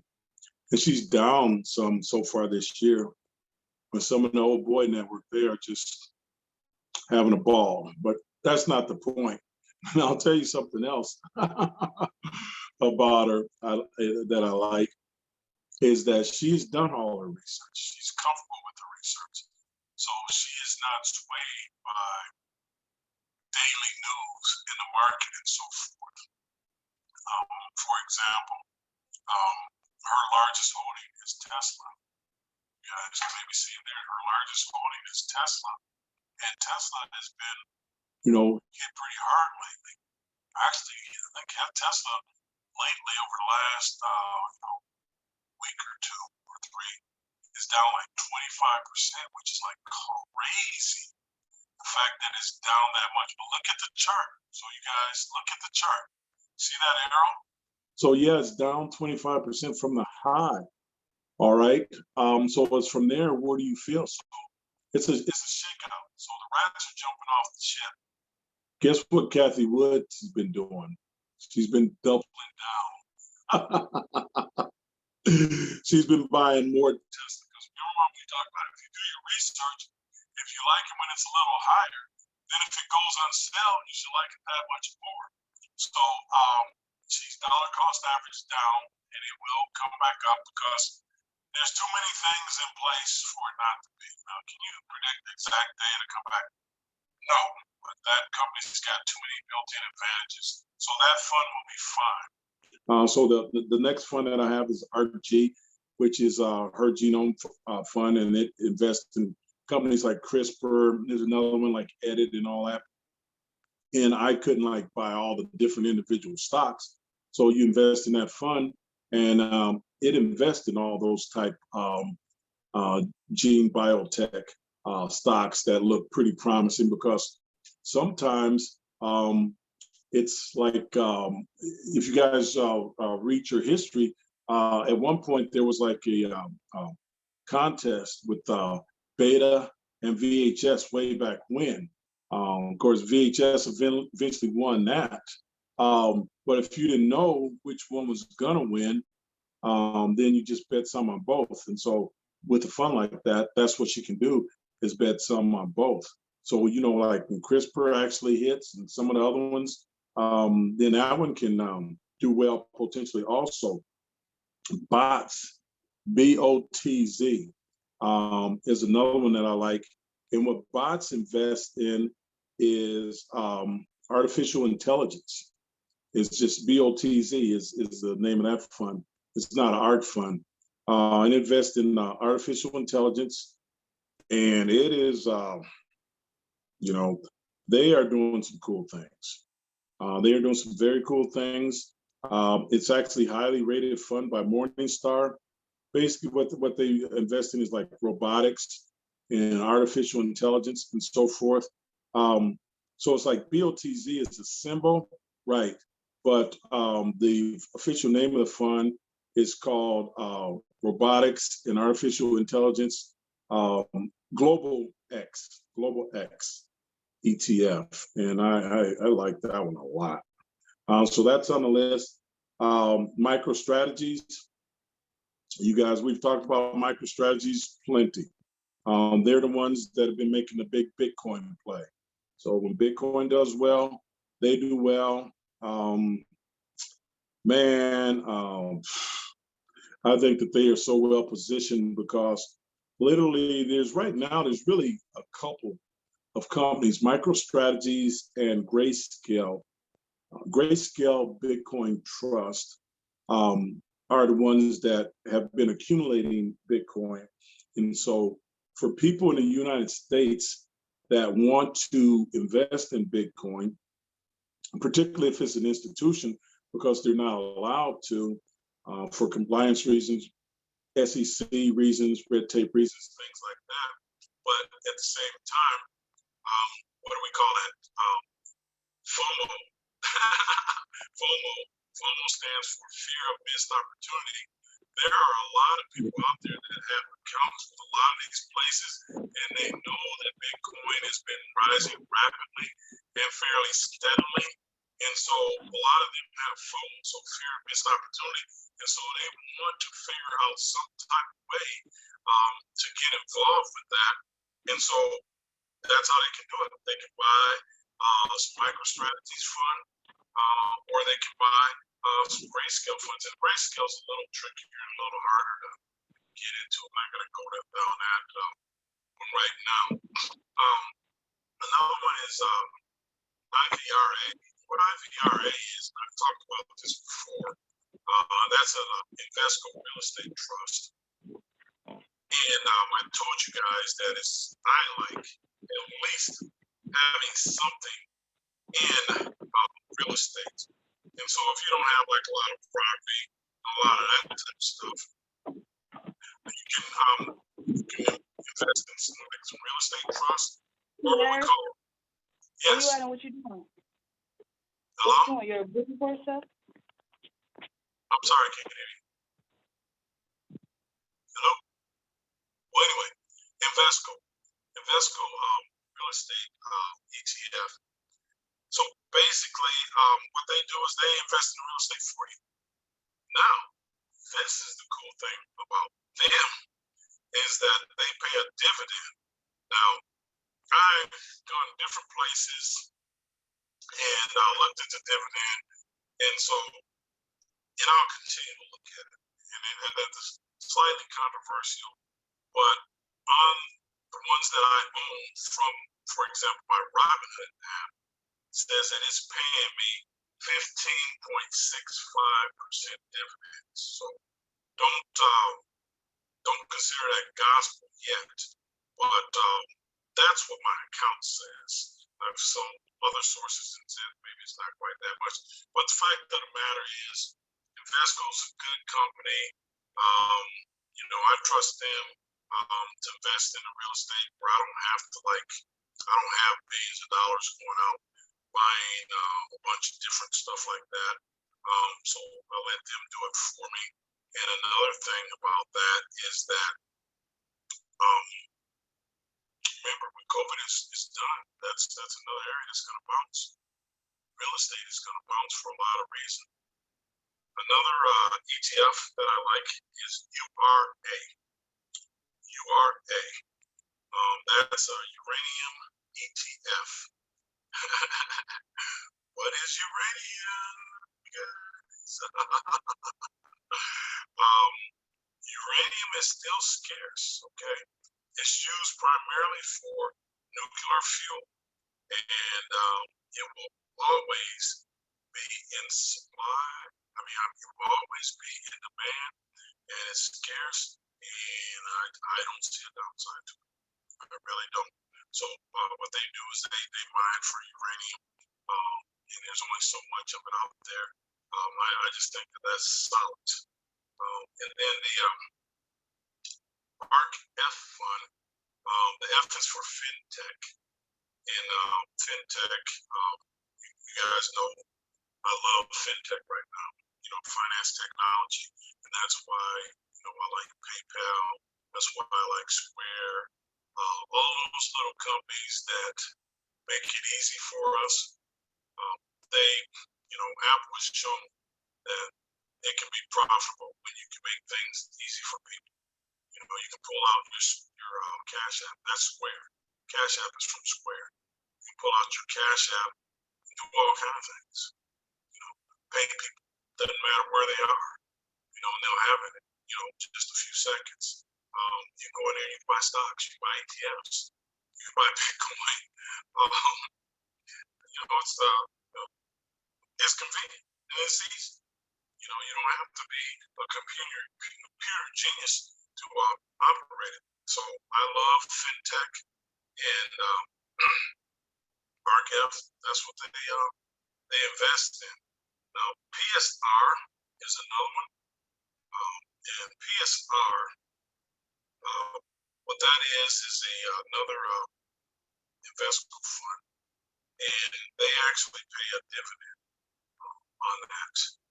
And so, you know, hey, we want to pick them up wherever we can, right? Also, they're involved in real estate. So, you know, there we go. We got a little bit more of that. And then the symbol for another ETF I like is BUG. Isn't that cool? BUG. BUG ETF. That's a cybersecurity ETF. Ooh, Miss Battle, we're talking to you. Do you hear us, Miss Battle? Cybersecurity ETF. I mean, come on. Cybersecurity has got a big future. It's got a big future. And what's happening now is that companies are dumping a lot of money into it, and the country is dumping a lot of money into it. So if you have a good cybersecurity company, you got a good chance to do well. And so that ETF, BUG, that's what they invest in, is they invest in the cybersecurity company. So like all of this work and research that I had to do on all these individual stocks, on these ETFs, I don't have to.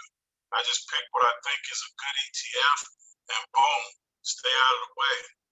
And then here's a favorite of mine and probably, you know, every serious investor in the world, and that one is QQQ. From time to time, if you listen to any of the analysts, you'll hear QQQ, another investment fund. So, I mean, I think it's pretty obvious. You guys know I like ARK and I like Invesco. I mean, my funds aren't limited to just them, but you can see that I like both of those companies. But what QQQ is this it's a pseudo index fund.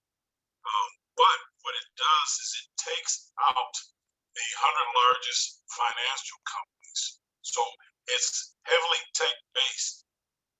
Hello? You guys know what I think about tech? It's heavily tech-based. It's a 5-star rating from Morningstar. And the performance of it, the 10-year performance is in the top, quintile. The 5-year performance is in the top quintile. So it's just consistently solid. It's outstanding. So I think I got, there should be 10 of those. RKRG, bots, MSTR, URA, IVRA, ARCF, PSR, BUG, and QQQ. So those are the 10. And then, what we do is we throw in some Bitcoin and some Ethereum, and we leave it alone. We're good to go. That lady's in good shape. I should charge her a lot of money.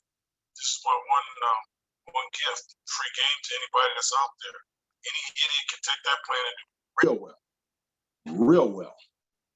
Free game for all of y'all out there in internet land.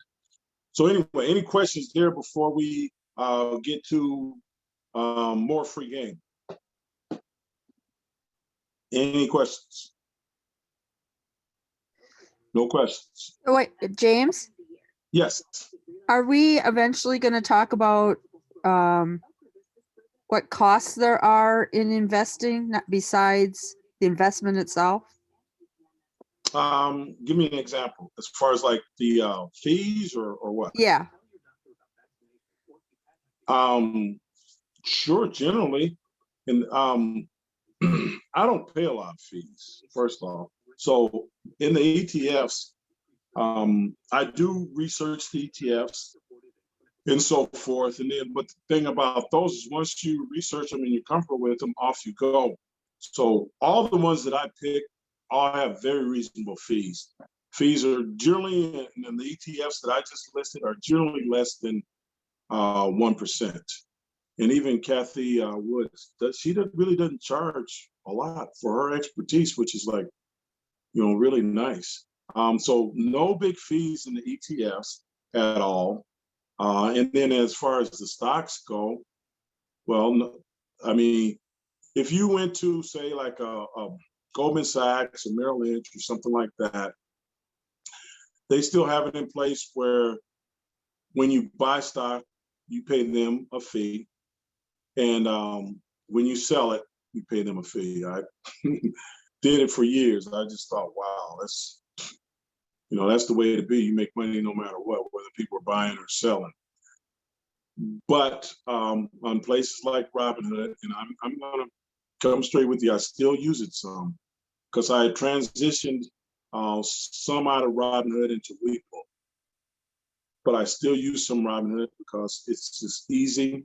I don't have everything there, obviously.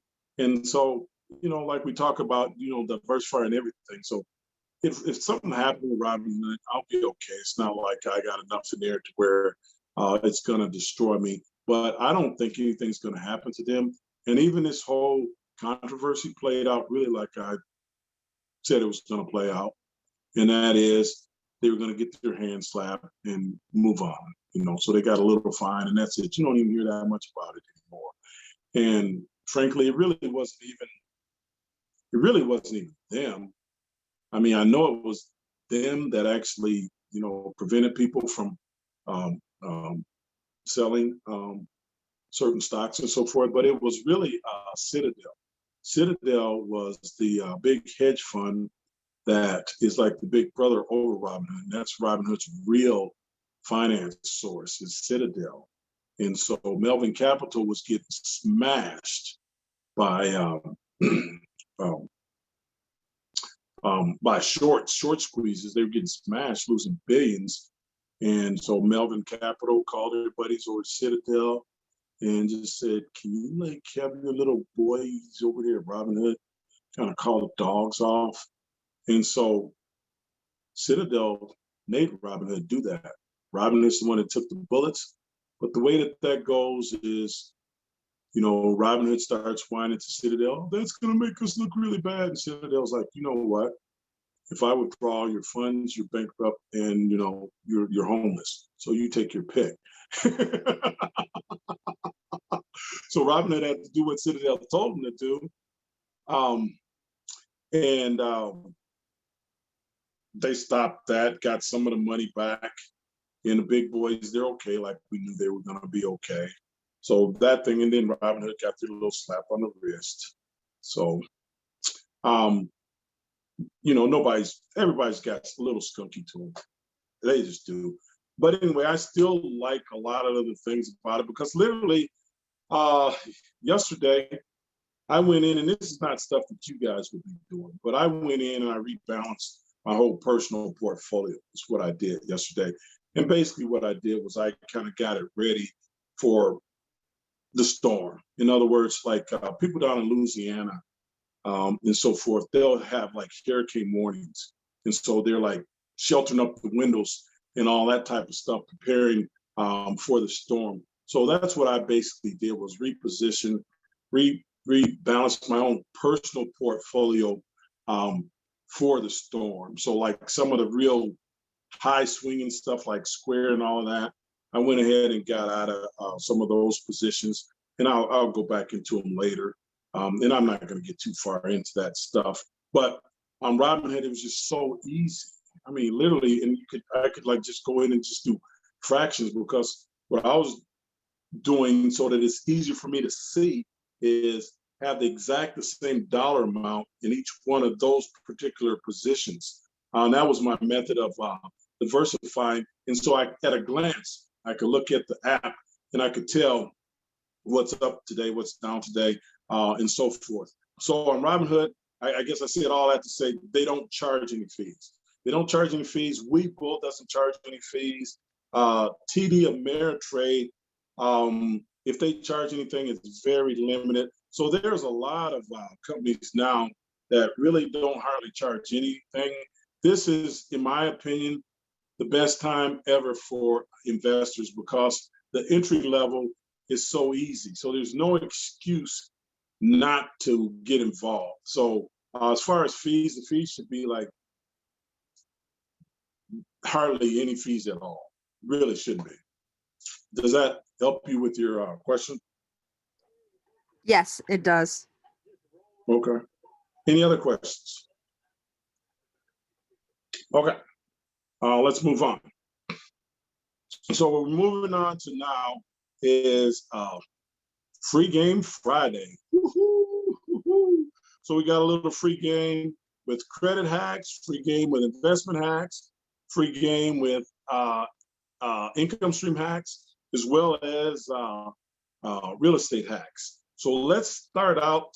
All right, we'll start out with some credit hacks, and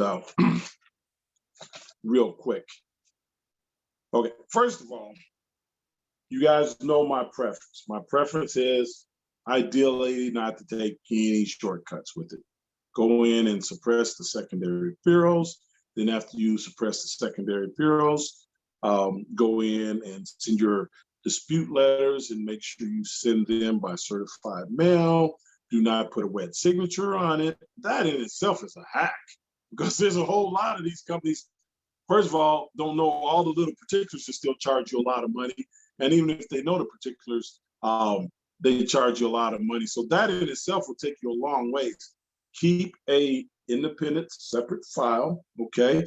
And so when you send that in, remember that they have to the like Experian, TransUnion, and Equifax, they have to verify it through the secondary bureaus, you know, like CoreLogic, LexisNexis, and all that. Well, since you suppressed them, they can't get that verification within 30 days. Boom, they have to delete it. You got to keep checking. So hopefully they did delete it. If they did not delete it, you send them a second letter, basically just saying, I sent this to you, blah, blah, blah, blah, blah. And you haven't deleted it yet, please delete it. And they generally will. You don't have to use a whole lot of fancy wording and all that kind of stuff. You don't.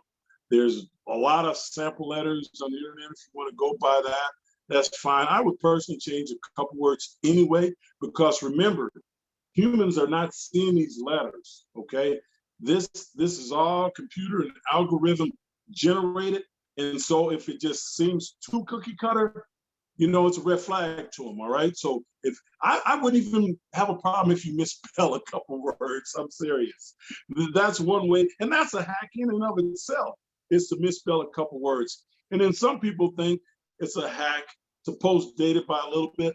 Doesn't hurt, you know, doesn't hurt. You can try it. They're supposed to go by the postmark date, which is another reason why you certify it. But if they go by the date on the letter, because remember, computer's looking at it, boom, you just put yourself there a little bit quicker. So we do that. So once we get a lot of stuff deleted, and we don't want to delete everything, because if something is old, let's just say if it's on your credit file and it is 6 years old, okay? And so you paid for it like fair, okay, you know, pretty good, okay? And so the average person would think, well, that one's got a couple late payments on there, so let me delete that. Whoa, not so fast, my friend, all right? And this is a hack. You keep that one on there. This is why you keep that one on there, because first of all, it's old, and so anything late on it is not affecting you much at all. Remember, the more recent credit, whether it's good or bad, has more of an impact on your score.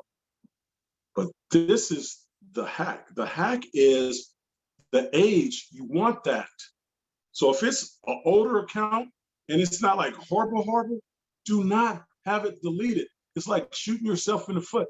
Keep it on there, because the average age of your accounts affect your score. Because literally, let's just say, and so many people do this, they go in and they get everything wiped out. And then they're like, okay, how come my score is not up? Well, because you don't have anything on your credit score. Even your old accounts, are wiped out. And part of your score is based on the age of your average account. So that's another hack. Here's a sweet one for you. Doctrine of estoppel. We talked about this a little bit before, but I'll bring it up again because it's a smooth little hack. Doctrine of estoppel. Estoppel spelled E-S-T-O-P-P-E-L. Here's a slick little way you can do that, okay? You can go into Credit Karma. Okay, you go into Credit Karma, and then, and some of you guys have come to my office, and we've actually done this. So you go to Credit Karma, and then you go to where it says negative accounts. Go there, and then you scroll down. You're not clicking anything yet, and you're not acknowledging anything yet. And then you get to the point where it says legal dispute, okay? You click legal dispute, okay? And then you go down and you get to the part where you can type in, okay? And in there, you simply type, I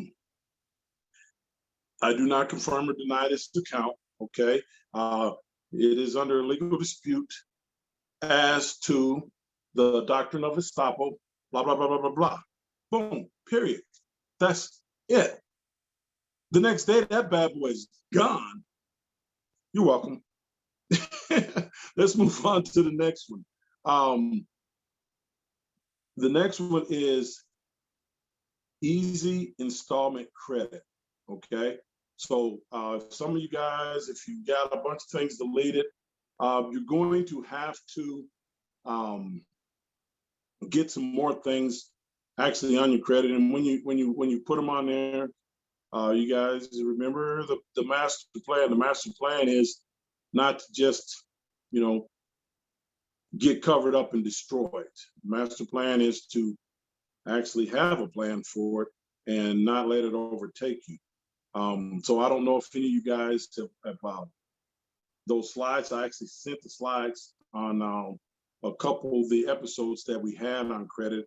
If you don't have that, one of the easy installments is a company called Upstart.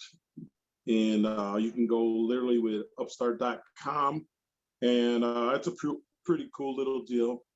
And literally, where your average lender is only looking at like credit score and the years of credit, they will look at the credit score still. But they'll also look at other things, you know, job history and things like that. And they can go a little deeper in that. And another cool little deal is Rent Karma. Rent Karma.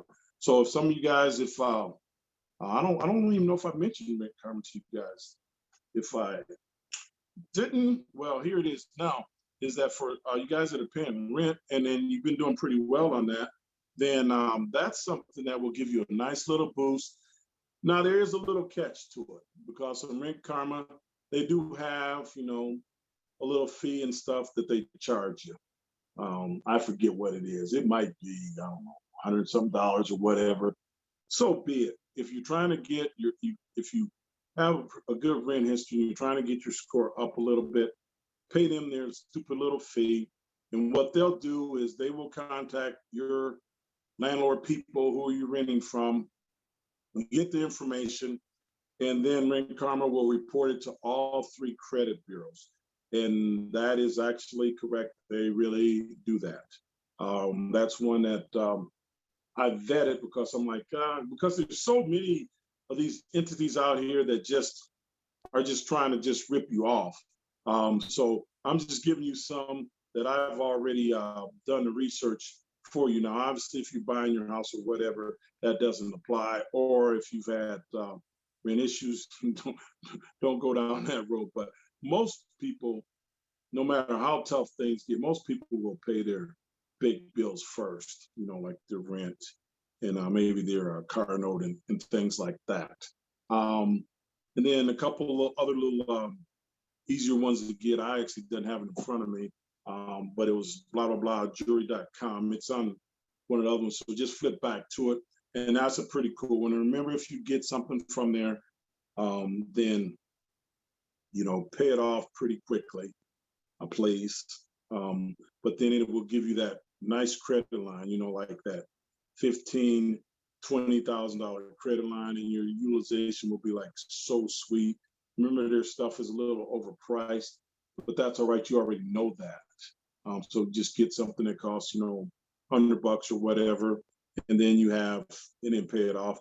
Then you have that. And another sweet little hack is on your credit cards, any that you can, try to make double payments, but not at the same time. What you want to do is every 2 weeks, make a payment if you can, if your cash flow allows it.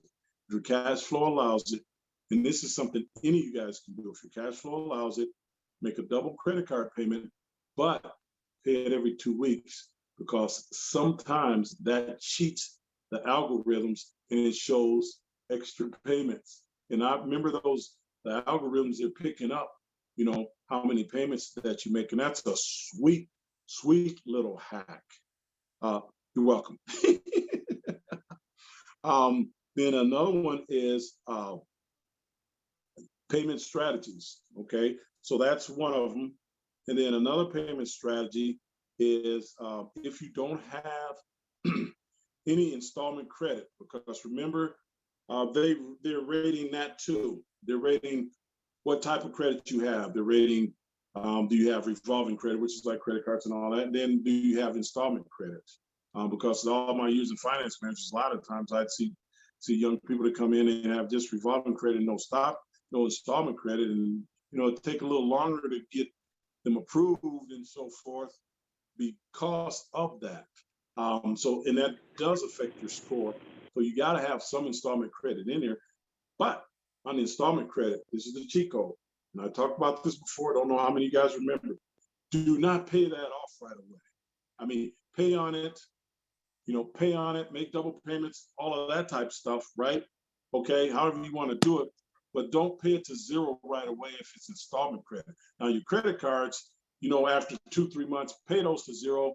And if you can roll with keeping them at zero or close to zero, hey, more power to you. Not hating you for that.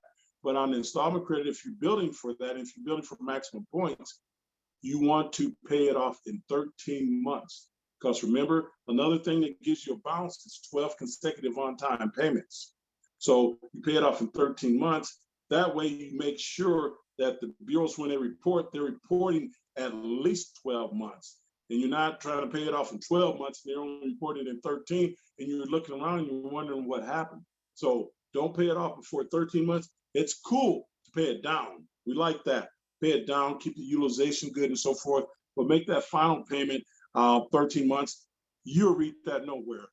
I discovered that from years and years and years and years in the business. I haven't even seen it anywhere. Anyway, last thing is credit card matches. My favorite site is creditcards.com. So on creditcards.com, you just follow the prompts, go in and try to be honest with it. And if you're honest, what it does is it matches you to credit cards that you have a really good chance of getting. And don't go crazy with it. Don't get a lot of them. You guys already know that program. I hope we spend enough time talking about that. But whichever one or two or whatever you get, look at them and just see which ones you like the best and go on from there. And my strategy from there, I will repeat, is once you get the card, charge something on that you can use, that you need, that you can get use out of. You're not just like charging something just for the heck of it. Okay, charge something that you can use, but also make sure that it's not so much that you can't handle paying it off, because ideally we want to have that paid off in 2 or 3 months. Okay, we don't want to have it paid off in 1 month because we don't know the exact date that you're doing the sweeps. I mean, some people do, but that's what they're doing all day, every day.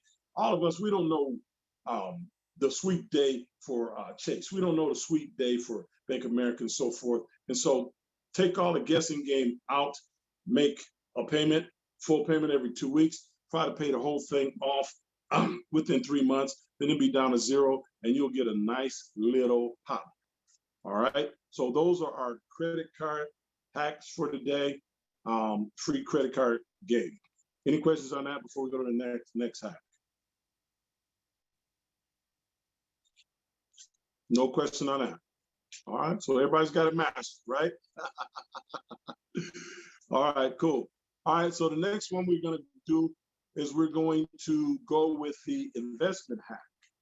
Okay, and the reason why I call it an investment hack is you guys, sat there and listened to me build this portfolio, and it took over an hour and a half just explaining it.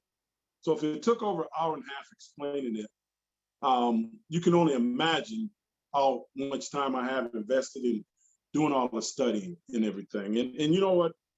I've lost track, of the hours. I'm sure it's more than 16 hours total of just completely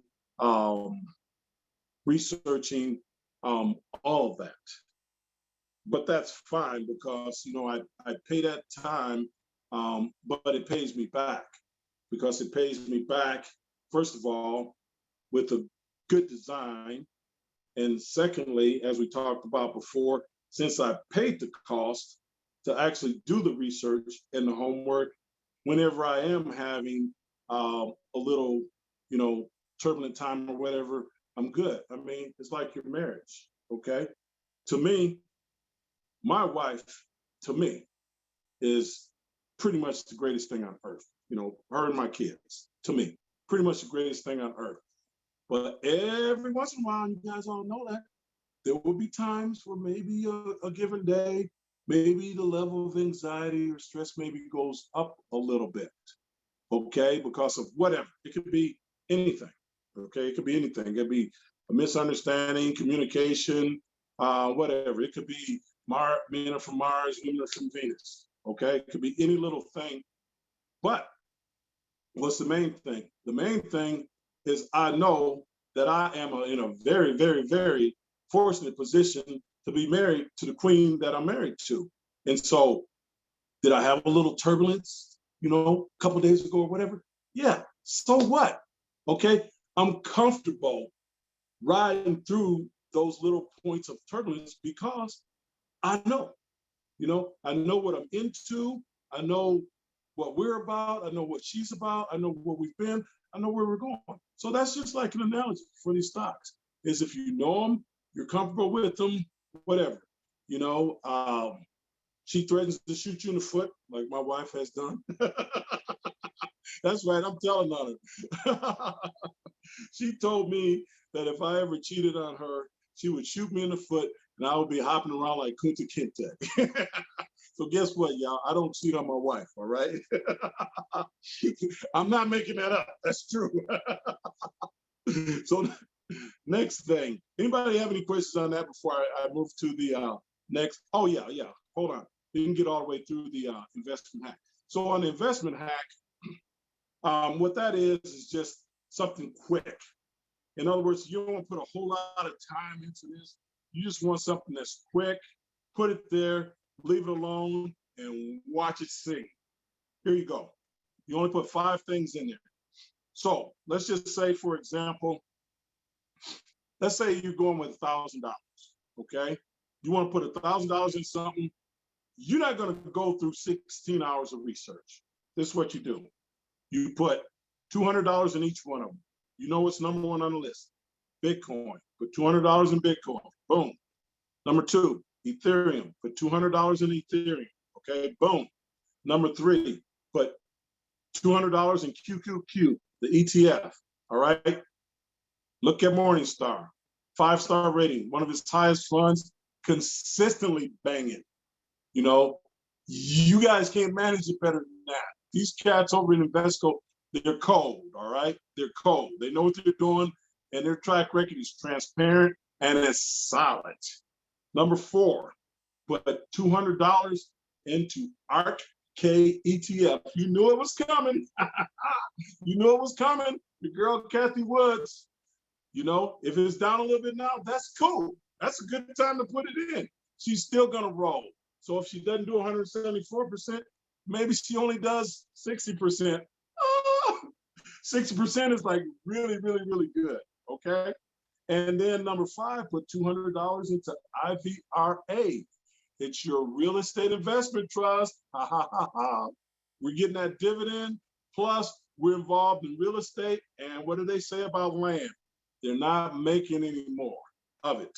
So you got the steady anchors, you know, like the real estate investment trust. QQQ is steady. And then you got your high flyers in there too. Your high flyers with great track records like Bitcoin, Ethereum, and ETF.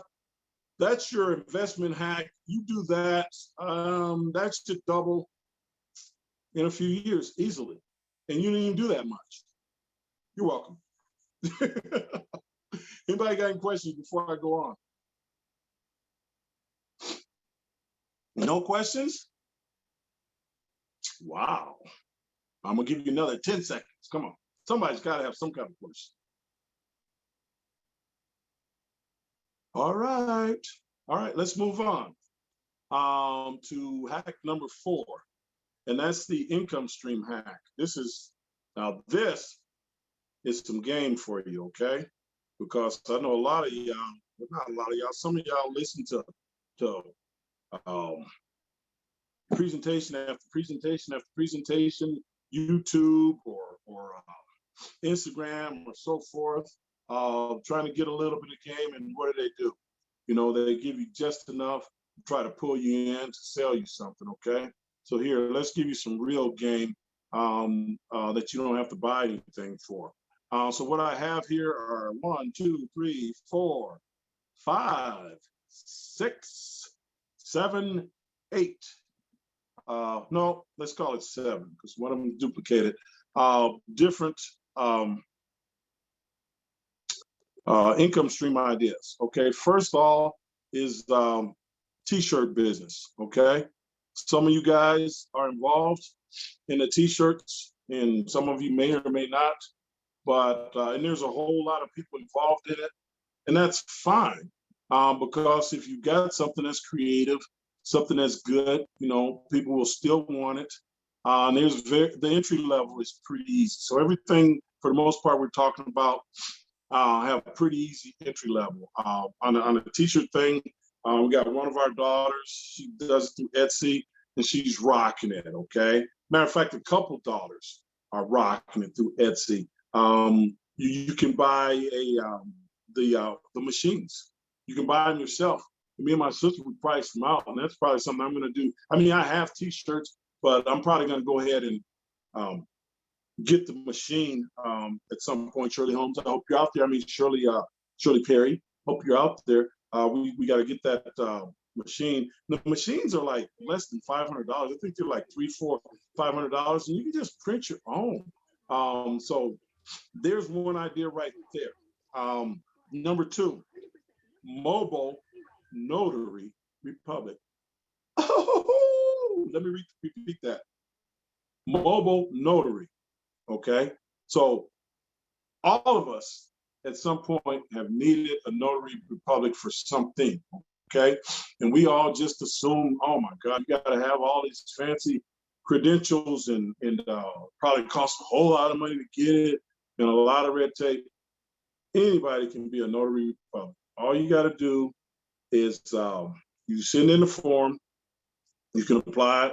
Go to the, for example, you guys that are in Minnesota, go to Minnesota Secretary of State website. Kim, if you remember the site, if you want to put it up there, because I sent mine in already. And it costs $120, and they send it back to you, the approval after a while.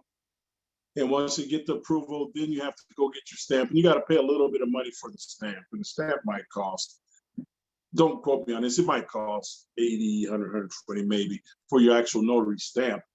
But this is the sweet part about that, is once you have that, literally, you're your own notary. And so the reason why I say mobile notary is when you start marketing yourself, you start branding yourself, you market as, you know, mobile notary, and start forming relationship with some of the title companies, some of the real estate agents, all of that type of stuff. I mean, some of you guys know, like Denise Mazzone and Shauna Frazier and all that. They would love to have you guys, you know, partner up with them And literally they got a closing, they'll call you and say, hey, come on down. And you're their notary. And the mobile part is the cool thing because you literally travel to wherever that closing is or wherever. And then you set your fees up accordingly. So depending on what it is, depends on what you charge. I mean, if you go to a closing, I mean, you can get, $250, $350, $400, just like snapping your finger. So you're like, oh, well, that's not a lot of money. Remember, it's an extra income stream. And how hard is that to show up at a closing and notarize, 7 pieces of paper, and you leave with a check for, $300. Boom, you're welcome. Next thing, ebooks. Okay, so ebooks. There are a lot of ebooks out there, and some of you guys maybe have thought about it, but some of you guys probably never entered your mind. What do you mean an ebook? Well, whatever, there's probably something that you're pretty informed about, okay? Or you have some pretty solid information and so forth about. Literally, you can just write the manuscript, write the ebook, cost very little money, and publish it. And literally, you might be surprised. There are a lot of people that got started that way. From time to time, I talk to you guys about the Wall Street Trapper, and he will tell you really what kicked him off was he had a $10 ebook. He just had a $10 ebook on buying stocks, investing, put it online, was selling it, and he still sells the same little $10 ebook. So don't just assume, that nobody will buy it or whatever. There's something, Jordan is like cold with European cars. You probably think, oh, everybody can. No, but man, everybody can't repair European cars. What if you write an ebook on repairing European cars?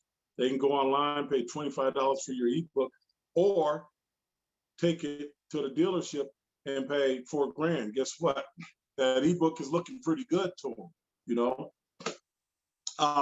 So you guys can kind of determine that type of stuff. But it's like, don't sleep on that, because a lot of you guys got a lot more capabilities than you probably think.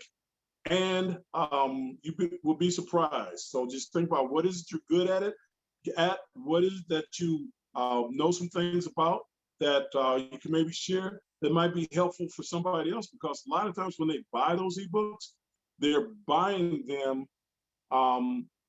almost is like a do-it-yourself type thing, and you can literally make that do-it-yourself. I got some coming out myself, and they're going to be a lot of the same things that I've been telling you guys. Like one of my ebooks is going to be do-it-yourself credit repair. Where literally I'll spell it all out. I'll spell it all out step by step by step by step. And if they do that, the ebook's going to be $25. It only costs them $25, and it's real stuff from somebody who's been there as far as the experience on that side of this for years and years and years. So I'm accredited. I have the credentials, and they'll know that when you're buying the ebook, and versus just some whatever person out there in left field. So they can pay that $25, do it themselves, or if they don't want to do that, they can go on my website and they can pay me $595 and I'll do it. So it's up to them. Anyway, moving on. Your next income stream hack is handyman services. What you talking about, Willis? Well, okay, some of you guys are pretty good. I'm not going to name names with stuff like that, but you can either create your own app, or there are other apps to get involved. If you create your own, that's even banging that much more. And literally, it's handyman services, because there are a lot of people out there that need certain things done. It could be a very small plumbing repair. It could be some type of yard maintenance. It could be almost anything. Anything that you have skills at you do it. I mean, my boy, I'm not going to mention his name, but I was talking to him earlier today. He's like, yeah, man, I can drywall, I can do all kind of stuff. Boom, there you go, brother man. Brother man, his first initial was a C. All right. Start a handyman business because you can do all of that stuff. I can't drywall. There's a lot of stuff you can do I cannot do. And so people don't mind paying for it. And my wife will tell you, I'll pay in a minute for somebody else to do something like that because it leverages my time.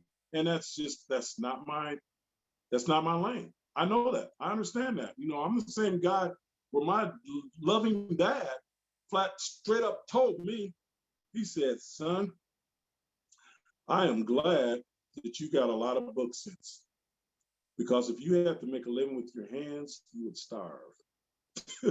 That's a true story. That's what my dad told me. So I understand that and I'm cool with it. So next idea is, and this is not for everybody, and you have to get comfortable with it and make sure you do it right so that you're not getting jacked up yourself.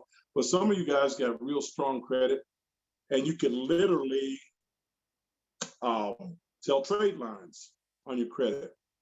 And some of you, if you do that, you may want to just have me involved so I can make sure you're not getting taken advantage of or anything like that, or not. If you're comfortable, just do it on your own.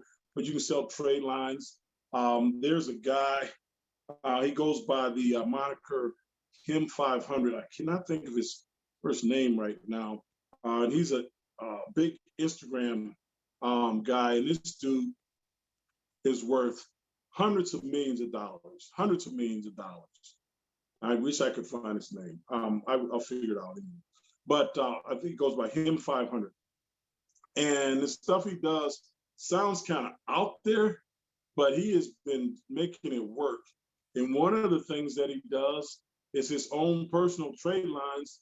He sells them. And the way he does it is he will literally look at the different companies and he knows on each company, each card, how many trade lines he can sell. So like on some of them, he can sell 10.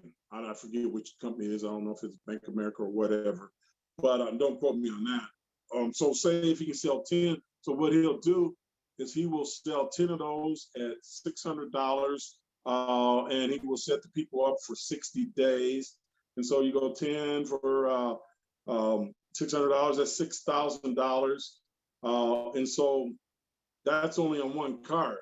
And so he's got that thing humming so much to where he's literally making about 20 grand a month just on trade line sales. 20 grand a month. Look him up. It's like Him 500's name. He's real. He's legit.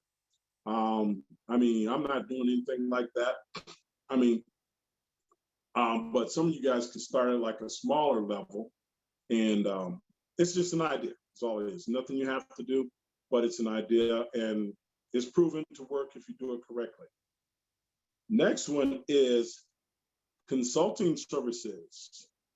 Some of you guys have a skill set, a particular skill set, and you can literally, advertise it as consulting service, which basically means is that for that particular thing, you're going there face to face with them and you're consulting them on whatever it is, okay? For example, one of the things that I do is I consult on investments, okay? I don't take anybody's money. I don't handle anybody's money, but one-on-one, there's no law prohibiting me from one-on-one telling them what they can do and then paying me a fee for my expertise. So whatever area that, you feel confident in and strong in or whatever, think about that. You can set up an income stream involving consulting. Next one, private security.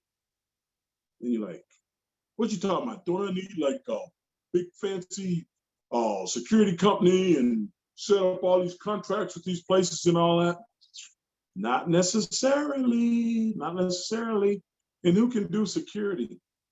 Pretty much anybody can, because security, they're civilians. Okay. I know some people that started their own security company, and this is what they did. plus I help them with the vehicles and stuff, is they buy black vehicles because that looks like cool for security, okay? And then they'll go out and they'll solicit some of these companies and basically just offer, monitoring and depending on how you set it up. So basically what they do is they just kind of drive their black vehicle around every so often just to make sure, that everything is okay. If somebody was in the security right now, they can make as much money as they want to because there are a whole lot of places in Minneapolis that will pay you right now just to drive around, make sure this stuff is not burnt down. So anyway, so that can be set up a lot of different ways, and person can get into it in just a shallow way or a deeper way, but it's nothing that you need any like real expertise on. And a lot of you guys, you can even, when you're pitching the company or whatever, you can talk about whatever experiences you got. Now, me, I'm a teddy bear. Most of you guys know I'm a teddy bear. But let's just say if I was going to pitch myself as a security company, basically what I would tell them is I have weapons training, I have a military background, blah, blah, blah. Am I lying? No, I'm not lying. That's all true. Now, am I out handling a weapon every day, all day now? No, I'm not. But that's absolutely true. I have substantial weapons training and I have a military background and I can document it all. So that's all they're hearing. That's all they're caring about. And you're probably not even going to use them. I'd recommend not having a weapon. Really? Okay, so moving on. And the last one is, well, I guess that is the last one. That's number 7. We talked about the ebooks, I hope. I think we talked about the ebooks, but something else on the ebooks. Think about this, you guys. You guys have gotten enough game if you've been keeping some of the stuff I've talked about. If not, drive by my office and I can give you what you need to make your own credit repair ebook. You might not know anything about credit repair.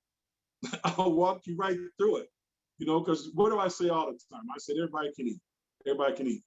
So the selfish thing would be, well, since I'm going to do a credit repair ebook, I don't want to tell these guys how to do it because that might take that's silly and immature. No, you guys want to do that? Come on, we'll spend some time and, set you up with your own credit repair ebook because whatever's your platform is probably not mine anyway, and I promise you, there's a lot of people out there advertising this ebook, this service, that service, and they don't know as much as you do. So don't short sell yourself. All right. Any questions on that? We've covered a pretty good amount, I think.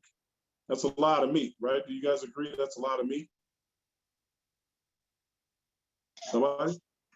Yes, sir. Definitely a lot of meat. All right. Okay, we're getting up on time. Start trying to wrap it up. And I did warn you guys, remember Tuesday, you guys got out early, remember? And I gave you a fair warning. I said, Friday, we're going to use all the time. I said that, remember? I said, we got a lot to cover. Friday, we're using all the time. So true to form, we are. So I'll have to do this last one really quick. And, we talked about this a little bit before anyway. But the last one is the real estate hack. So on a real estate hack, this is the outline. Use an FHA loan, boom, to buy a multi-plex property, preferably 4 or 5. Even if it's just a duplex, hey, that's still a moneymaker. So on a FHA, those are still eligible for the FHA. Remember, I talked about that before. So the FHA is a little easier to get into, and the amount of money that you put down is a lot less. So instead of putting, 10% down, you're putting only 3.5% down. And when you do that, do not take a 30-year loan. Take a 15-year loan.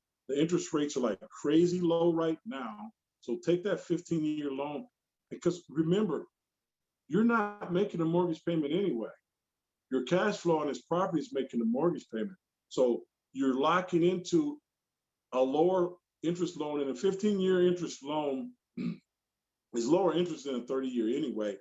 Plus, you pay lots, tens of thousands, sometimes hundreds of thousands less just in interest from going 15 to 30, you know? So insist upon it being 15 and definitely no longer than 20. And then that cash flow pays your mortgage. In addition to that, if you do it right, you got a positive cash flow. And if you have a good plan and exercise some measure of discipline, bank or invest that extra cash flow. And then once you get enough, buy your second property. Even if the second property requires more down because you already have one property, and it will require more down, that depending on where you go through and all that, it's going to be 10 to 20. Sometimes it's 20 now, but some of these things, from what I understand, coming down a pipeline are going to be a little bit more consumer friendly. So even if it's 10%, you take that extra income and use that down payment to your second one. Now you have two properties, both paying their own mortgage, bringing your credit up, and it's positive income streams. And literally, that is a serious thing, because if you actually do that, you're changing, generations. You're changing generations behind you. So I'm gonna cut it off there so that we can get out of here. Any questions before we close? Hey, James, Yes. can you repeat the investment, the 5 investments at $200? Because I think I'm missing one. Sure. Bitcoin, crypto, Ethereum, crypto, QQQ ETF. That was by Invesco, and then the ARK-K ETF. Okay, and then the Invesco Real Estate Trust. That's IVRA. So that should be 5. Okay. And just put, 1/5 into each one of those, the same amount. And they all have their own purposes. One's down a little bit, others will kind of hold it up. And then you got your high flyers bringing up your overall average. Next question. What t-shirt machine were you looking at? You might want to talk to Shirley Holmes Perry, because she hasn't shown them to me yet. Me and my sister, we were gonna look at some.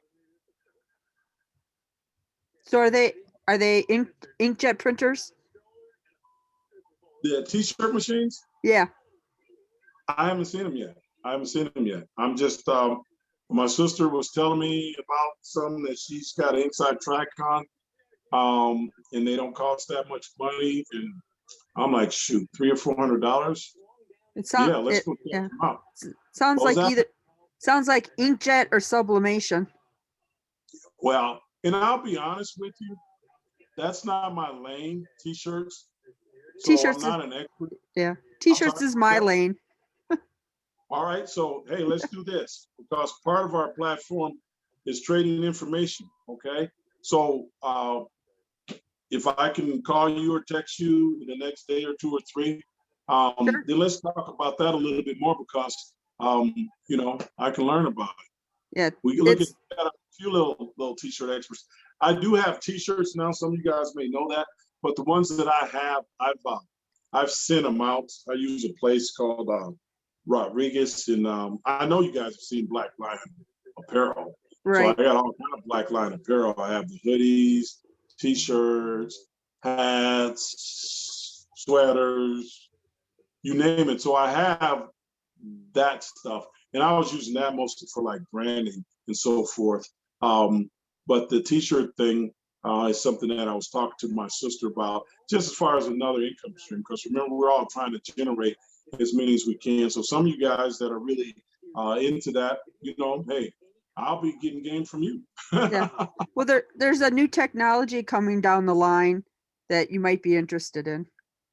Yes, ma'am. let's talk about it in the next few days. Next Okay. question. Hi, James. This is Jordan again. What's going on, man? Two questions for you. I just curious to know what your thoughts were. Me and my son were thinking about one of the streams we were thinking about is opening like an eBay store, repairing electronic devices so they can ship it in. We can fix it and ship it back to them. The other one we were thinking of is making some YouTube videos, working on cars, doing different jobs that are uncommon, on the European cars. So just curious about what your thoughts would be for something like that. I think that's banging, man. I think that's banging. This is the deal, though, is I cannot think of this guy's name. This is another cat that's like young black guy, multi-millionaire. And he's another one of those little Instagram stars. And so he's really just grinding all the time with the multiple income streams and so forth. And one of the things that he did was he literally took like a couple years, and I know this is like crazy intense. He took a couple years just learning all the game that he could. And he went to like a lot of seminars where he paid money and all different states and all that type of stuff. And because he was paying money for it, I mean, he definitely wanted to use it. But a lot of people pay money and don't use it. And the danger here of me giving out free game is because human nature, it's easier for us to act on something that we've, paid for. But anyway, one of the things that he said that really resonated with me is, and then he gives away game too. He gives away a decent amount of free game, and like on his ebooks and things like that. And so the question he was being interviewed, there's like, well, are you worried about maybe giving away too much of this game or whatever? And he says, nah, he's not worried about it. And he said the reason why is statistically, even when people pay for it, only 5% of them actually act on it. And so even when people go to those seminars and things like that, statistically, only about 5 people act on it. So somebody could be giving you all kind of incredible, great ideas. You can have your own great ideas, but in the end, it's still going to be acting on it. And as far as my opinion on your ideas, I think they're awesome. I think they're awesome.